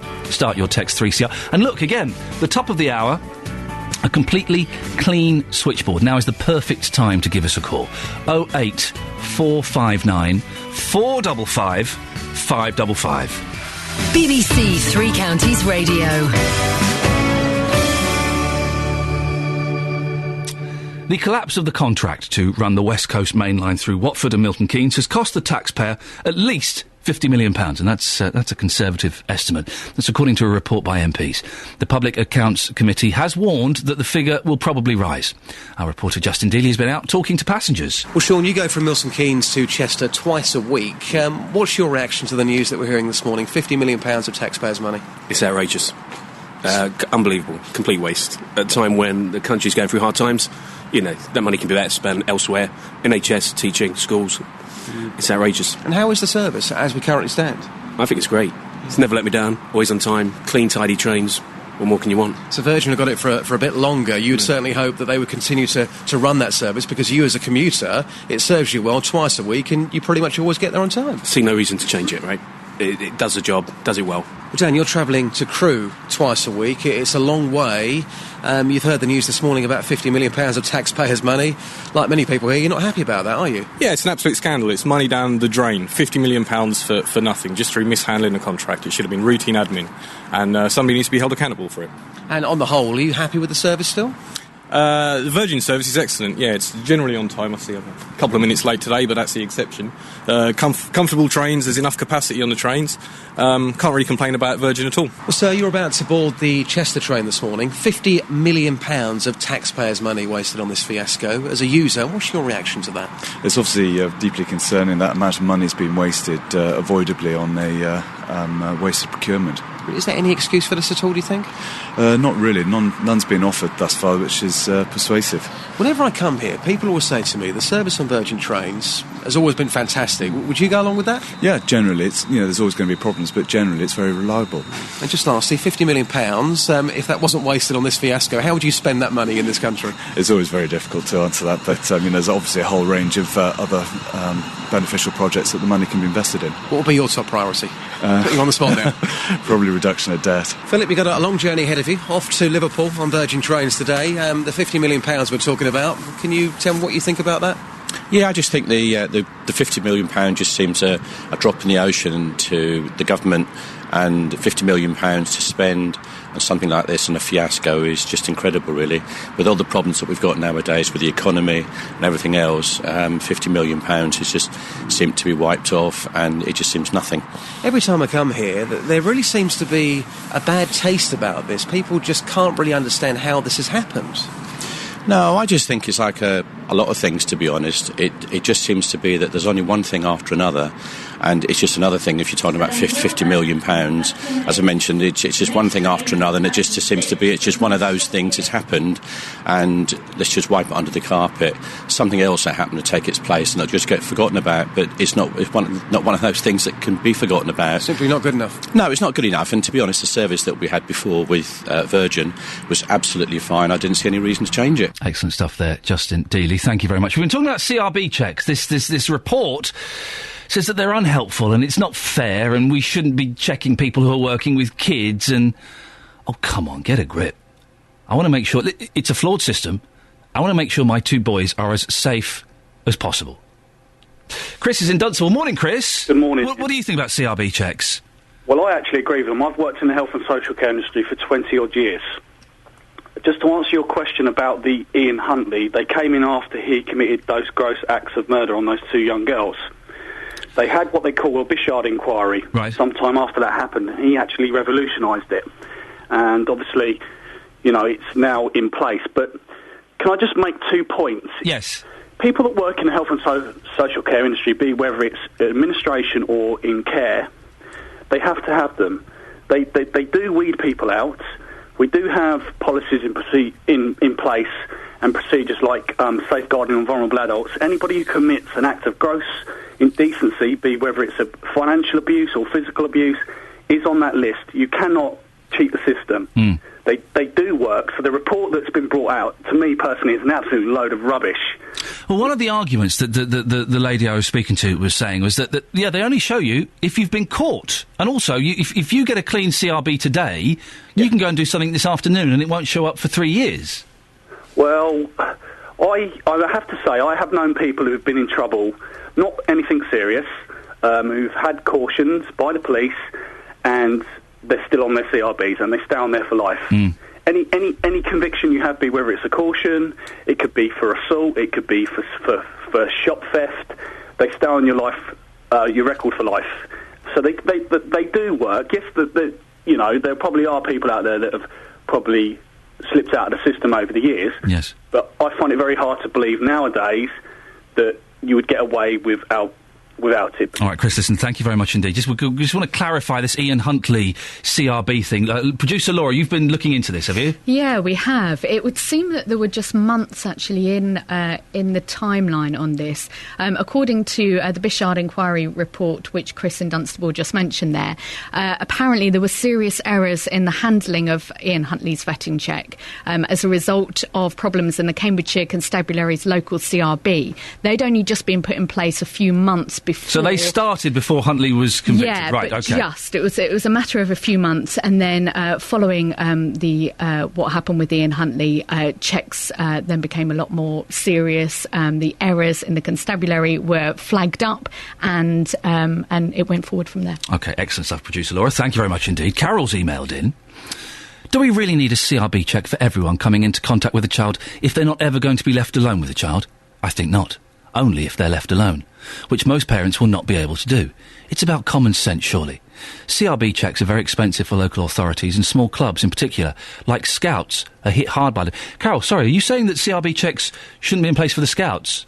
Because let me tell you, the clubs I went to, if CRB checks had been in place then, a lot of things wouldn't have happened. Oh, let me tell you, you're saying that Scouts and Cubmasters can't be sex offenders? Is that what you're saying? Oh, Carol. Listen, of course most of them aren't. Most of them aren't. 99.999% aren't. Of course they aren't. But I know for a fact that some of them are. A couple of texts on this as well. I volunteered with my children's school and cub groups, and I know how you felt when you got your clean CRB. I did. I felt proud to have it. Because it meant I could walk into a place with my head held high. No one could look at me suspiciously. I want to be involved with and support my children in what they're doing, but I'm often the only male volunteer. Aha. And having a check that says I'm trustworthy is great, even if it isn't the perfect system on its own. I think that's the thing. Maybe it's being a bloke with kids. I took my little boy to a playgroup yesterday. I was the only dad there. It was all mums. There were about 15, 20 mums. And me. And I did feel a little bit uncomfortable there. I felt a little bit... I was talking to a little girl. A little girl comes over, a little 3-year-old girl comes over and talks to you.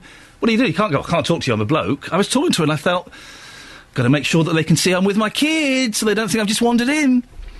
Andy says, CRB will only show convicted crimes. It will also flag up any other convictions. They're good, but flawed. It's sad that you feel proud to clear one. Maybe you're like a lot of others in the paranoid world. Maybe. I don't know. And Judy, very quickly, CRB checks are a good thing, but can't be taken as 100%. They only show those people who've been caught and have a record. Parents and teachers should therefore still be vigilant and not become complacent. And I don't think CRB checks make people complacent. Now, there's a breaking news story that's rather horrific. It's a hot air balloon crash in Egypt that we've been hearing about in the news with Catherine. It's believed that up to 19 people have been killed when the balloon came down in the city of Luxor. There are suggestions that British tourists were on board. The BBC's Ben Ando is monitoring reports. He says hot air ballooning in Egypt has become very popular with tourists. Ballooning around Luxor is something that's become something of a tradition for tourists who are travelling there. It's been described as the world's greatest open-air museum with large numbers of temples and statues, relics of ancient Egypt that people like to go and see. Officials say the balloon caught fire and exploded at around 1,000 feet before plunging into a sugarcane field. Only one tourist and the pilot are believed to have survived. The Independent's travel editor Simon Calder says it raises questions about safety standards. I'm not sure of the regulation that takes place in Egypt. In the UK, the Civil Aviation Authority monitors and regulates all of balloon activities, and ballooning is just as safe as commercial aviation in the UK, which makes it very safe indeed. I'm not sure what standards are operated there. Everyone will have had a safety briefing, but tragically, if there is a gas explosion at an altitude like that, it is going to be an awful event. Oh, those poor souls. I've got shivers down my spine. Imagine. Oh, dear. Well, the Foreign Office have told the BBC they are investigating, and of course we will bring you more on this story as and when we get it. Sophie Tyler, BBC, Three Counties Radio. Sophie, when you hear your music, do you ever kind of rock out to it? I'm really rocking out to the travel music today. If I do, I get a bit distracted. Right. So it's probably best not to. Do you listen to it at home? Do you go home and put the CD on and just wig out in your living room? Does that happen? What, go home and put the jingles on? Yeah. Oh, yeah. Nice one. I'll see you later for a jingle party, Sophie Tyler. Nick Coffer, Monday to Saturday from 12 on BBC Three Counties Radio. What were you saying, Jonathan? I was just saying it's nice that you're wearing your scarf. It's cold in this studio. It is very chilly willy this morning. Isn't it? It's really nippy. Oh, I've had enough of it. Do you like the hot weather? No. What? No, I don't like the hot weather. Oh, I like it really hot. I'll tell you why. No, I'll tell you why the cold weather is better. Why? Because with the cold weather, you can keep putting layers on. You can turn the heat. You can keep putting layers and layers and vests and t-shirts and jumpers and scarves. With the hot weather, there's only so much you can take off. Oh, it's lovely though, isn't it? No, it's not. It's nice. Walk around in your pants. Oh, for God's sakes. What?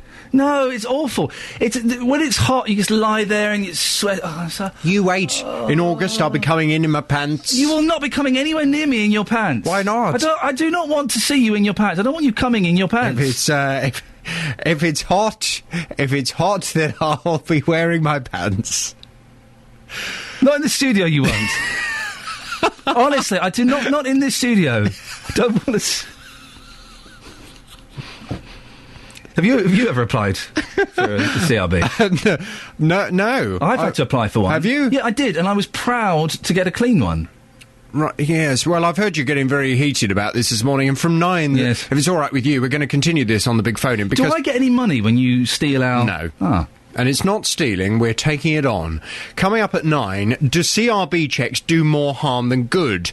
As you've been discussing this morning, a group which campaigns against the over-regulation of society says CRB checks are preventing parents from volunteering at their children's school. The Manifesto Club claims that the criminal records check are a suspicious and hostile way of carrying on. But the checks, which were launched in 2002, were brought in to help protect children, to identify those who wanted to work in areas that would give them access to youngsters, but who might pose a risk to them. Well, from 9 this morning, I want to hear your views. You're a big fan of CRB checks. Definitely. They're not perfect. It's a flawed system. There's loads of flaws. Loads of flaws, but it's the best we've got. So improve from within. Yes, but the problem is, if you look at some of the most prolific child sex offenders... Yep. For example, Ian Huntley, I think was mentioned on your show earlier. Yes. I mean, there is Ian Huntley, one of the worst criminals that we have in this country behind bars at the moment, and the crimes that he carried out were so utterly despicable. You know, there's somebody who was a school caretaker and would have passed a CRB check. So... just because you've never been caught doesn't necessarily mean that you're not a risk to children. Of course it doesn't. But then doesn't having a CRB check lull you into a false sense of security? Oh, well, Mr. So-and-so must be okay to take my children away on a school trip because he's been CRB checked. Well, it might just be that Mr. So-and-so has never been caught. Can we just say Mr. So-and-so is not a sex offender in any way, just in case you're libelling? Do you think there are people with the surname so-and-so? There might be. You never know. Well, I apologise for any Mr. I've just realised why you've never gone for a CRB, because you hate children, and the chances of you ever working with them... I don't hate children. The chance of you ever working with them and requiring to have that test. No, I'll be absolutely honest with you. I would... I don't have any children myself, and there is a part of me that would feel... I just feel a bit... I wouldn't want to be put in that position where anybody might think, I'm not going to leave my children with him. He's a bit, he might be a bit funny. I'd hate that. And I think very often, if you're a man that hasn't got children yourself, people are more suspicious of you. I think it's men in general, to be honest. I do think that men get looked at more suspiciously than women. I don't know if it's necessarily being a single man. Perhaps it is, but I think men have... We were just having a chat upstairs, and my producer, she's looking for a piano teacher for her daughter. Yeah. And she's looking for a female piano teacher. And I said, well, why?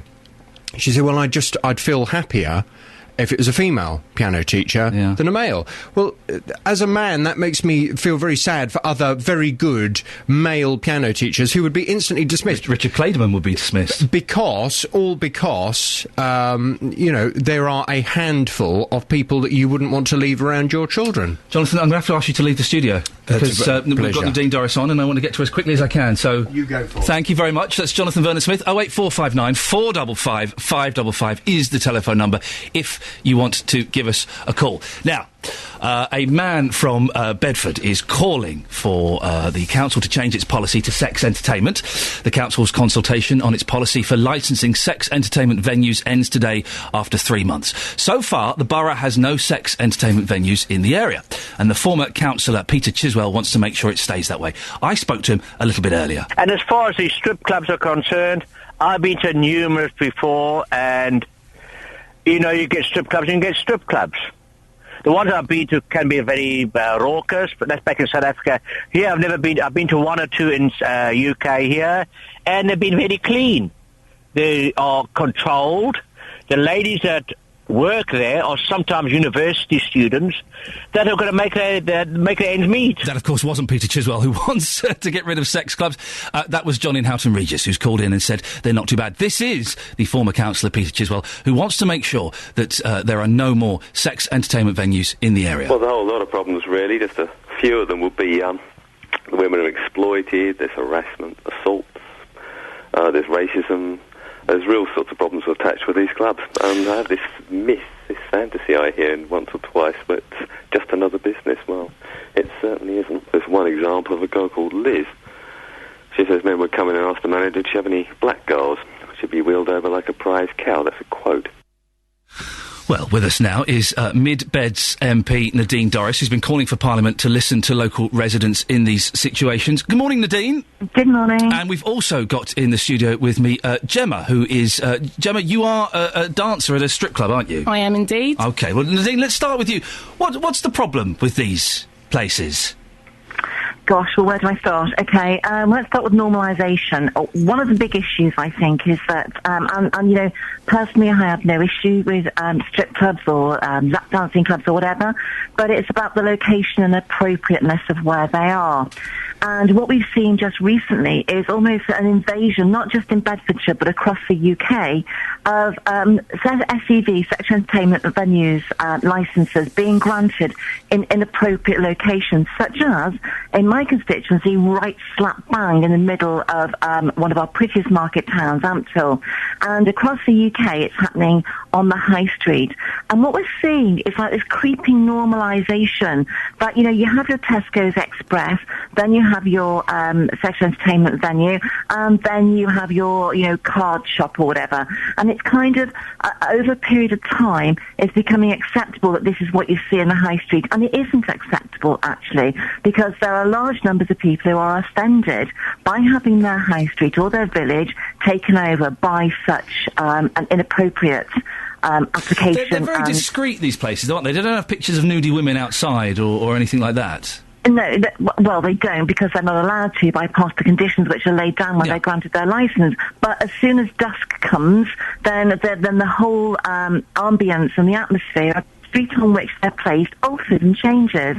Now, there are some out of town in Milton Keynes, which are out of town, out of sight, and, you know, with large car parks and places where people can go and park, and there is no problem.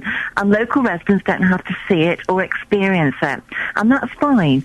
But when you've got it right in the middle of a high street, and you've got parking issues, and you've got people coming in and out, and, you know, the one in Ampthill and other lap dancing clubs in Dunstable, it's pretty obvious what's going on there. We spoke to the lady who runs the toy shop opposite the lap dancing club, and she said she was surprised that actually she didn't really notice it, and that it didn't change at night time, and everything was better than she imagined. Yeah.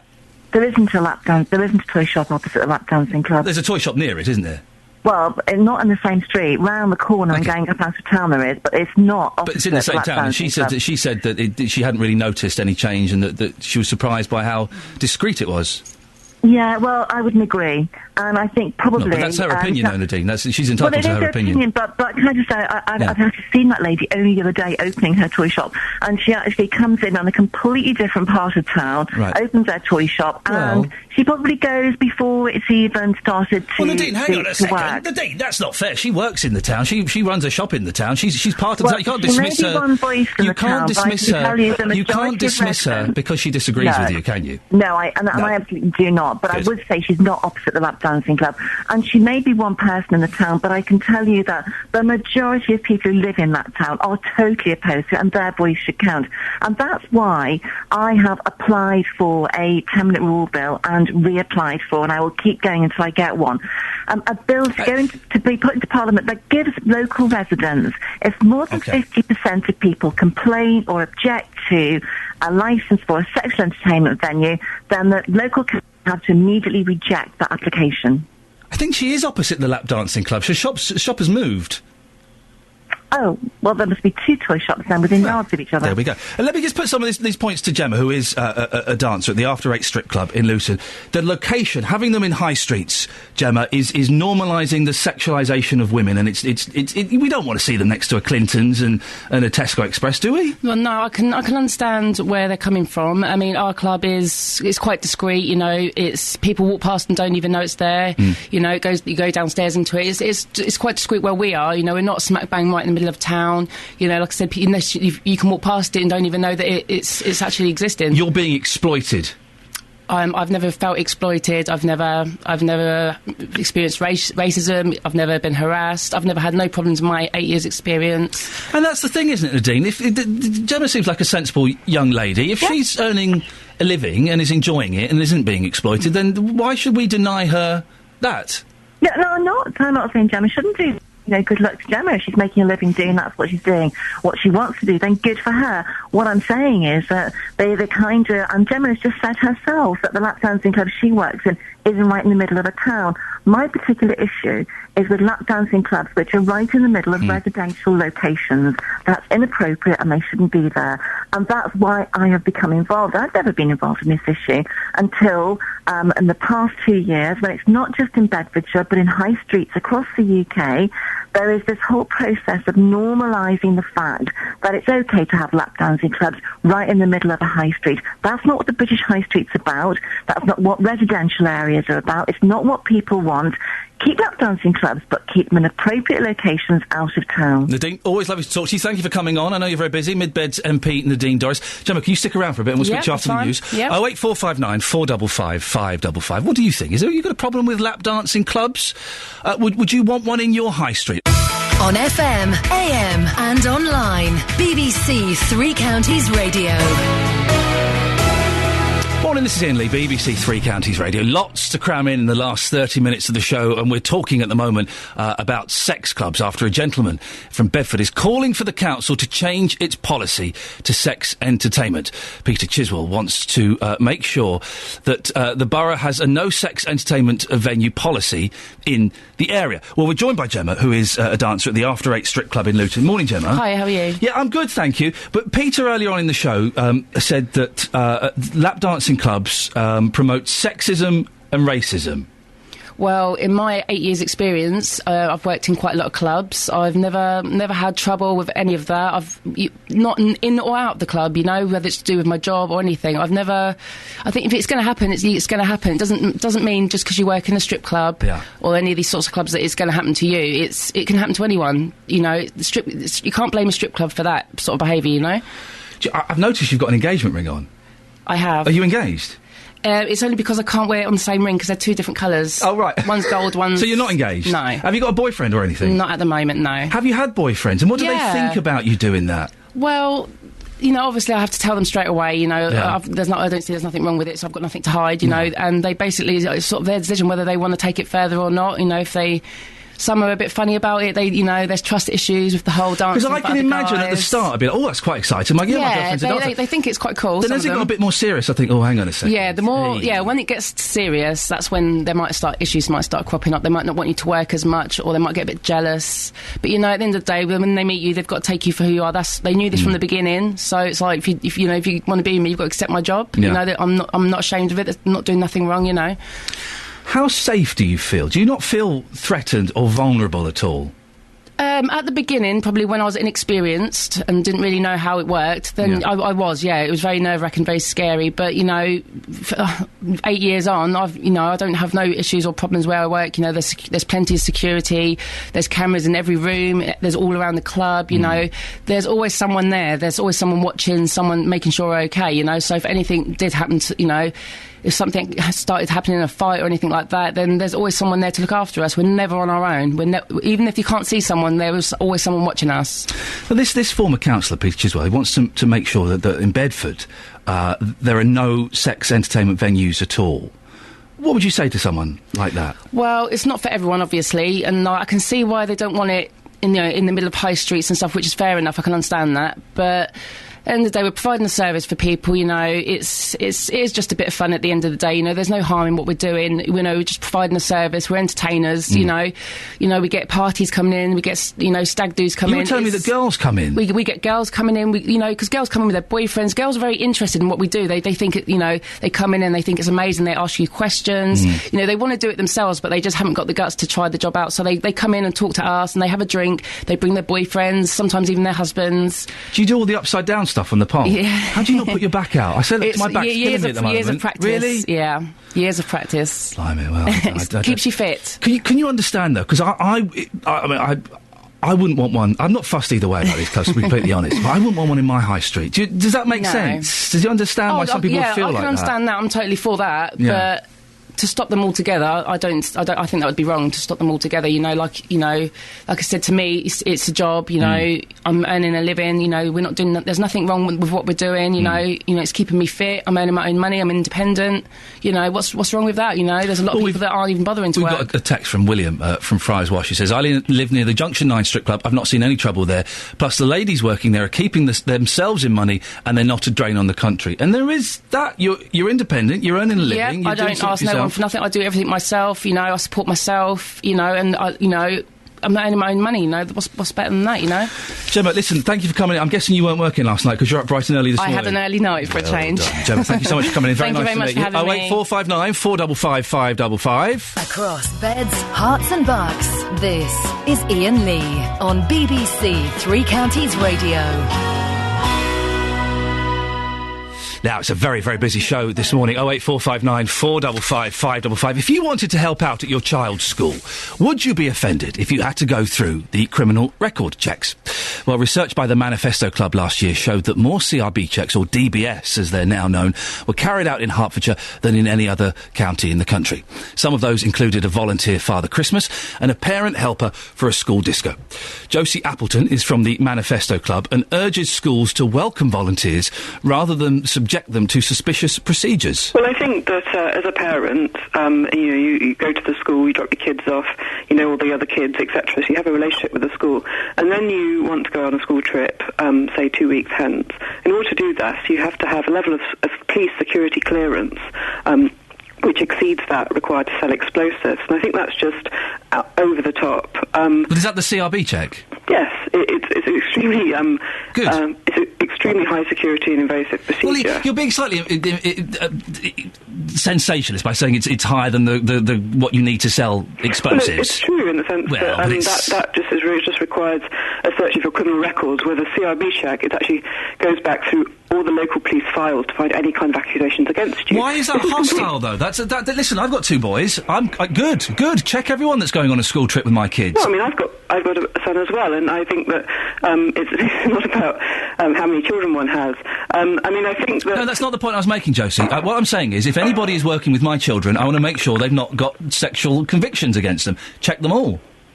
Well, so check the mother of your child's friend down the road. Yes. You don't think... Yes, because parents are also sexual... She doesn't have sexual convictions until you've had this police check. But parents are also... can be sexual abusers. So, yeah, check everyone, definitely. Well, that was earlier on in the show, and boy, didn't that get a little bit heated. Malcolm Underhill is a Hertfordshire-based solicitor, and he joins me now, and you're sweating rather profusely, Malcolm. I'll be gentle with you. Don't worry. Thank you very much for coming in. Explain for those who don't know how the CRB works, exactly what it is. The CRB is a check to assist employers in determining whether someone is suitable to be working with or being around children. And it's a check that I think, as your callers indicate this morning, is actually welcomed by people.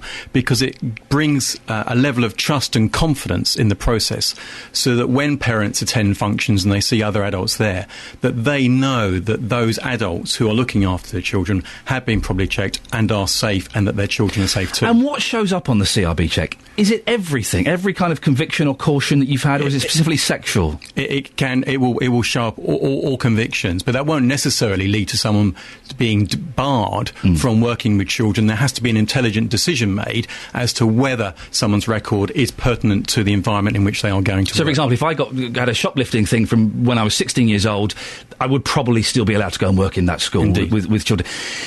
I've got a CRB, and I've got a clean CRB, and I'm very proud of it. But people have been saying it is a flawed system, because I could get a CRB this morning and go off and do something naughty this afternoon, and it only shows up if you have been convicted. So it's not perfect, is it? No, I would agree. It is a flawed system. It's the best we've got at the moment, and certainly over the last 10 years, I've been looking quite closely. This is as a parent, a school governor, and someone who acts on behalf of the victims of child abuse, because I've been concerned since 2002, since the Soham tragedy, as to whether we really have learned the lessons of those events. And of course, we had some checks in place at that time, as you've heard this morning, but we ratcheted up the system to improve the level of protection for our children. But unfortunately, I don't think that is the case. I produced a report last November, having surveyed all education authorities in the country, in order to establish whether my concerns were real or not. And it showed that there were continuing concerns about the number of individuals who were working with children. For example, over a 3-year academic period, because I've particularly focused on schools, there were 9,000 allegations of abuse made against adults. And I think what that does show is that, yes, we have a system, but it's still not working, and it's not checks alone that will enable us to prevent inappropriate in adults working with children. We need to do more. In fact, Ofsted themselves, when they produced a report a year earlier, the back end of 2011, when they were looking at the schools' processes, they found that 21% of schools were in need of considerable improvement. And I think the danger is that we have a check, and we rely upon the check alone as a tick box exercise, and we don't go further, because in fact, what Ofsted revealed was that there was a need for some real training in schools, and certainly that needs to be continuing. What concerns me, as you'll probably know, is that in the last year there's been effectively a dilution of the process of checking those working in schools. For example, those who are now supervised will not need checks to be made upon them, and that seems to me quite dangerous. We've heard from some people who've have got a CRB for working in one school, then they go and work in another school, and they need to get another check. That seems a little bit ridiculous. That is, and certainly improvements need to be made there, and that will be done. But I think the overall issue is whether those checks should be carried out. Should they be carried out frequently? And the answer is yes. But it's not just the paper exercise alone. We need to adopt a much more intelligent approach, and I think we need to work with those in schools to understand what their experiences are too. Because I don't think we've really done that properly. I mean, the answer is, the fact is we've got 9,000 complaints made. Something is going wrong, and those on the inside, as it were, working in schools, have that intelligence there that can assist us all to ensure that confidence is bred in parents. There's a text here from Chrissy in Stansted Abbots. This is interesting. A curb crawling conviction does not show up on the CRB because it's considered a civil offence. This, to me, is one of the failings of a good idea. Is that true? Well, I think that would still show up. That would come up, would it? And we heard in this report that there are instances of, for example, there's a gentleman who wanted to make a donation to a school, and he got a CRB. That's obviously crazy, isn't it? That is crazy, and we don't have the full facts about that. But again, that illustrates to me that those who were making the decision just didn't understand what they were required to do. A little bit of common sense. It is. And again, we have that example of individuals, parents turning up at sports days and being told, well, you must undergo a check. That's just wrong too, and has never been the case. Yeah. So again, we need schools to be educating what their responsibilities are too. I've never had this thing that pops up in the Daily Mail. I've never been to an event with my kid, and they've said, "Oh, sorry, could you not take any photos?" I've never had that. I've had a couple of times where someone's come out at the start and said, "Does anyone mind if people take photos?" No? Okay, away you go. But I've never had that school photos banned on school sports day nonsense. No, nor have I. Because let's be honest, if you're a paedophile, it's not going to be the thing that's going to do it for you, is it? No. There's more stuff you can find elsewhere. Indeed, but the risk is under the new regime that the government introduced last year, because they wanted a scaling back. They thought it was excessive. The reality is that individuals, as I was just saying a moment ago, will be able to work in schools without checks if they are supervised. And of course, we know that paedophiles will groom children. They'll make that initial contact and they'll develop it outside the school environment, and that is dangerous. And the NSPCC and others expressed a view to the government that things needed to be changed, and there clearly needs a balance to be drawn between effectively the freedoms of the parents too, but the protection of children. It was Lord Bishop himself too last year who was sort of saying, yes, a balance does have to be drawn, but when you're thinking about which way to swing it, then you must put the safety of children above all others. Malcolm, thank you so much for coming in. Malcolm Underhill, a Hertfordshire-based solicitor. Don't forget Jonathan Vernon-Smith coming up in 11 minutes' time. We better rattle on, hadn't we? The collapse of the contract to run the West Coast Main Line, which goes through Watford and Milton Keynes, has cost the taxpayer at least £50 million. That's according to a report by MPs. The Public Accounts Committee has also warned that the figure could rise. MPs said they were concerned that these basic mistakes could be repeated in future projects, such as the London to Birmingham high-speed HS2 scheme. Well, with us now is transport commentator Christian Walmer. Morning, Christian. Hi there. What do you say to this report? What do you make of it? I think it's rehearsing slightly old ground, but boy, was this an omni-shambles of the greatest order.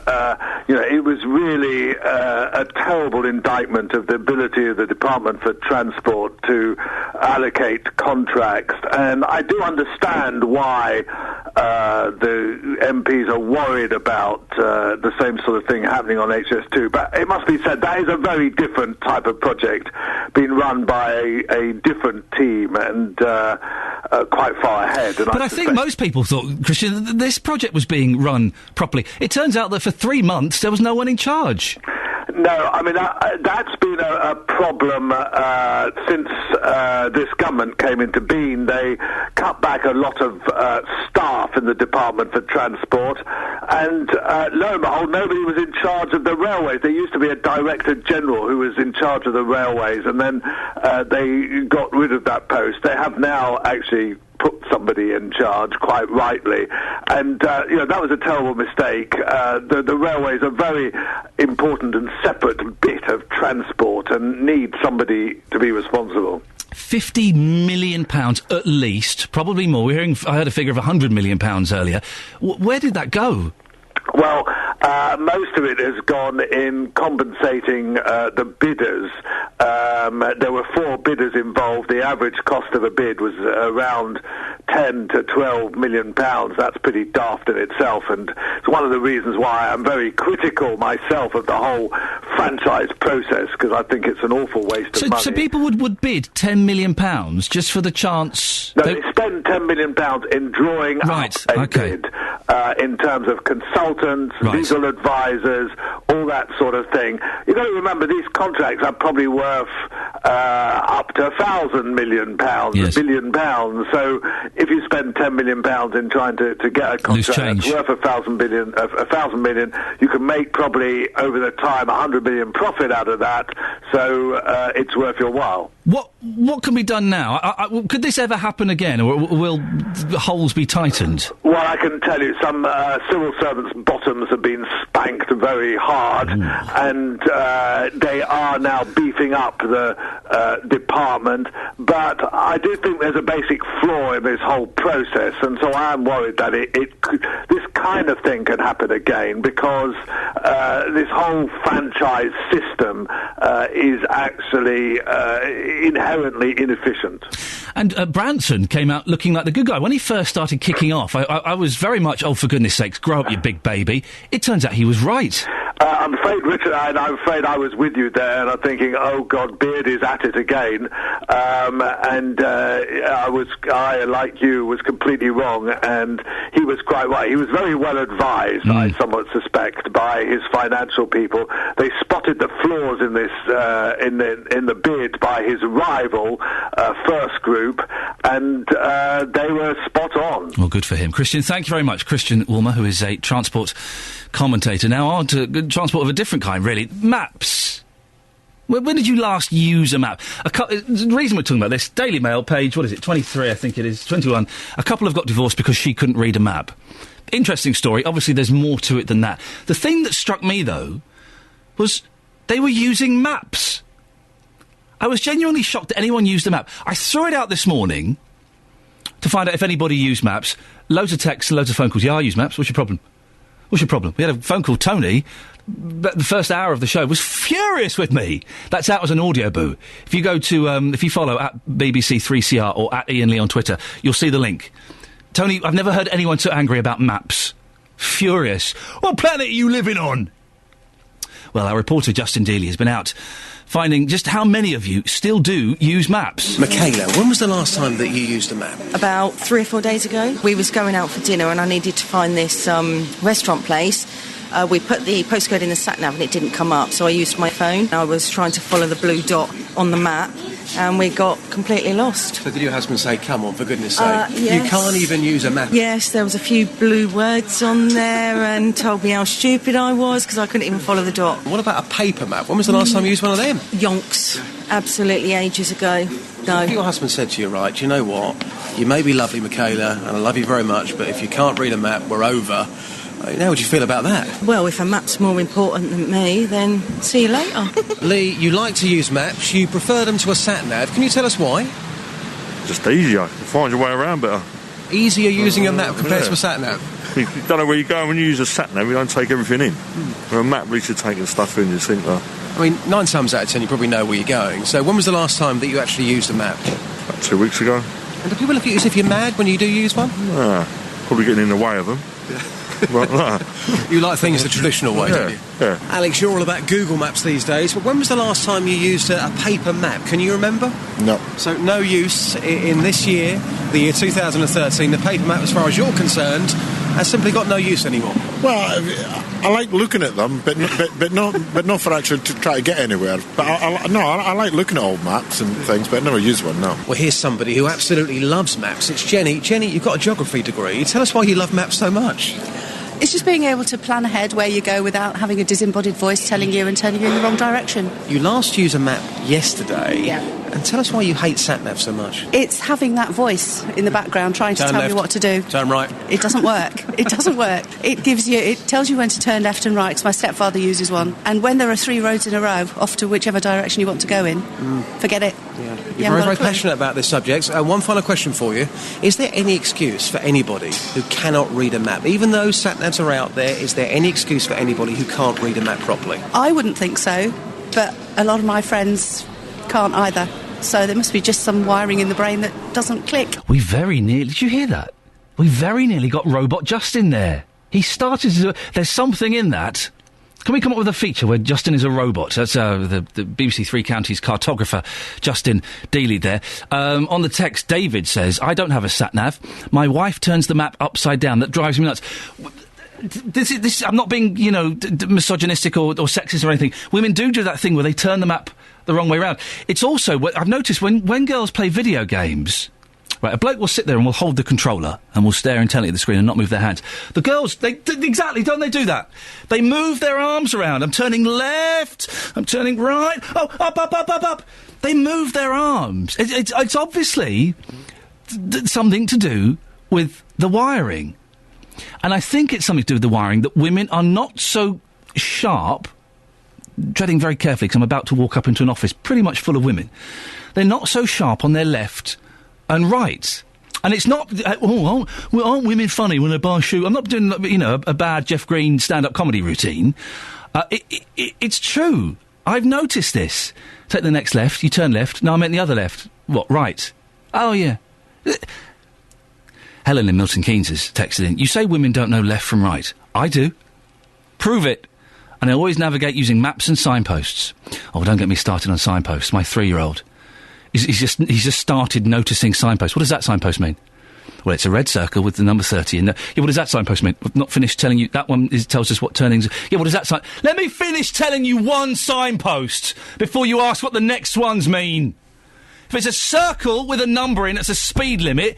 If we're near a roundabout, it's telling you which turnings go off on the roundabout. They're easy ones. Gary's tweeted, I'm blind and a guide dog owner and I love my sat-nav. It's on my phone and gives me confidence when I'm out and about. Gary and Zag. Well, there you go, you see, we've sorted... I am surprised by how many of you are map readers. Seriously. Very old-fashioned. We'll change that, don't worry.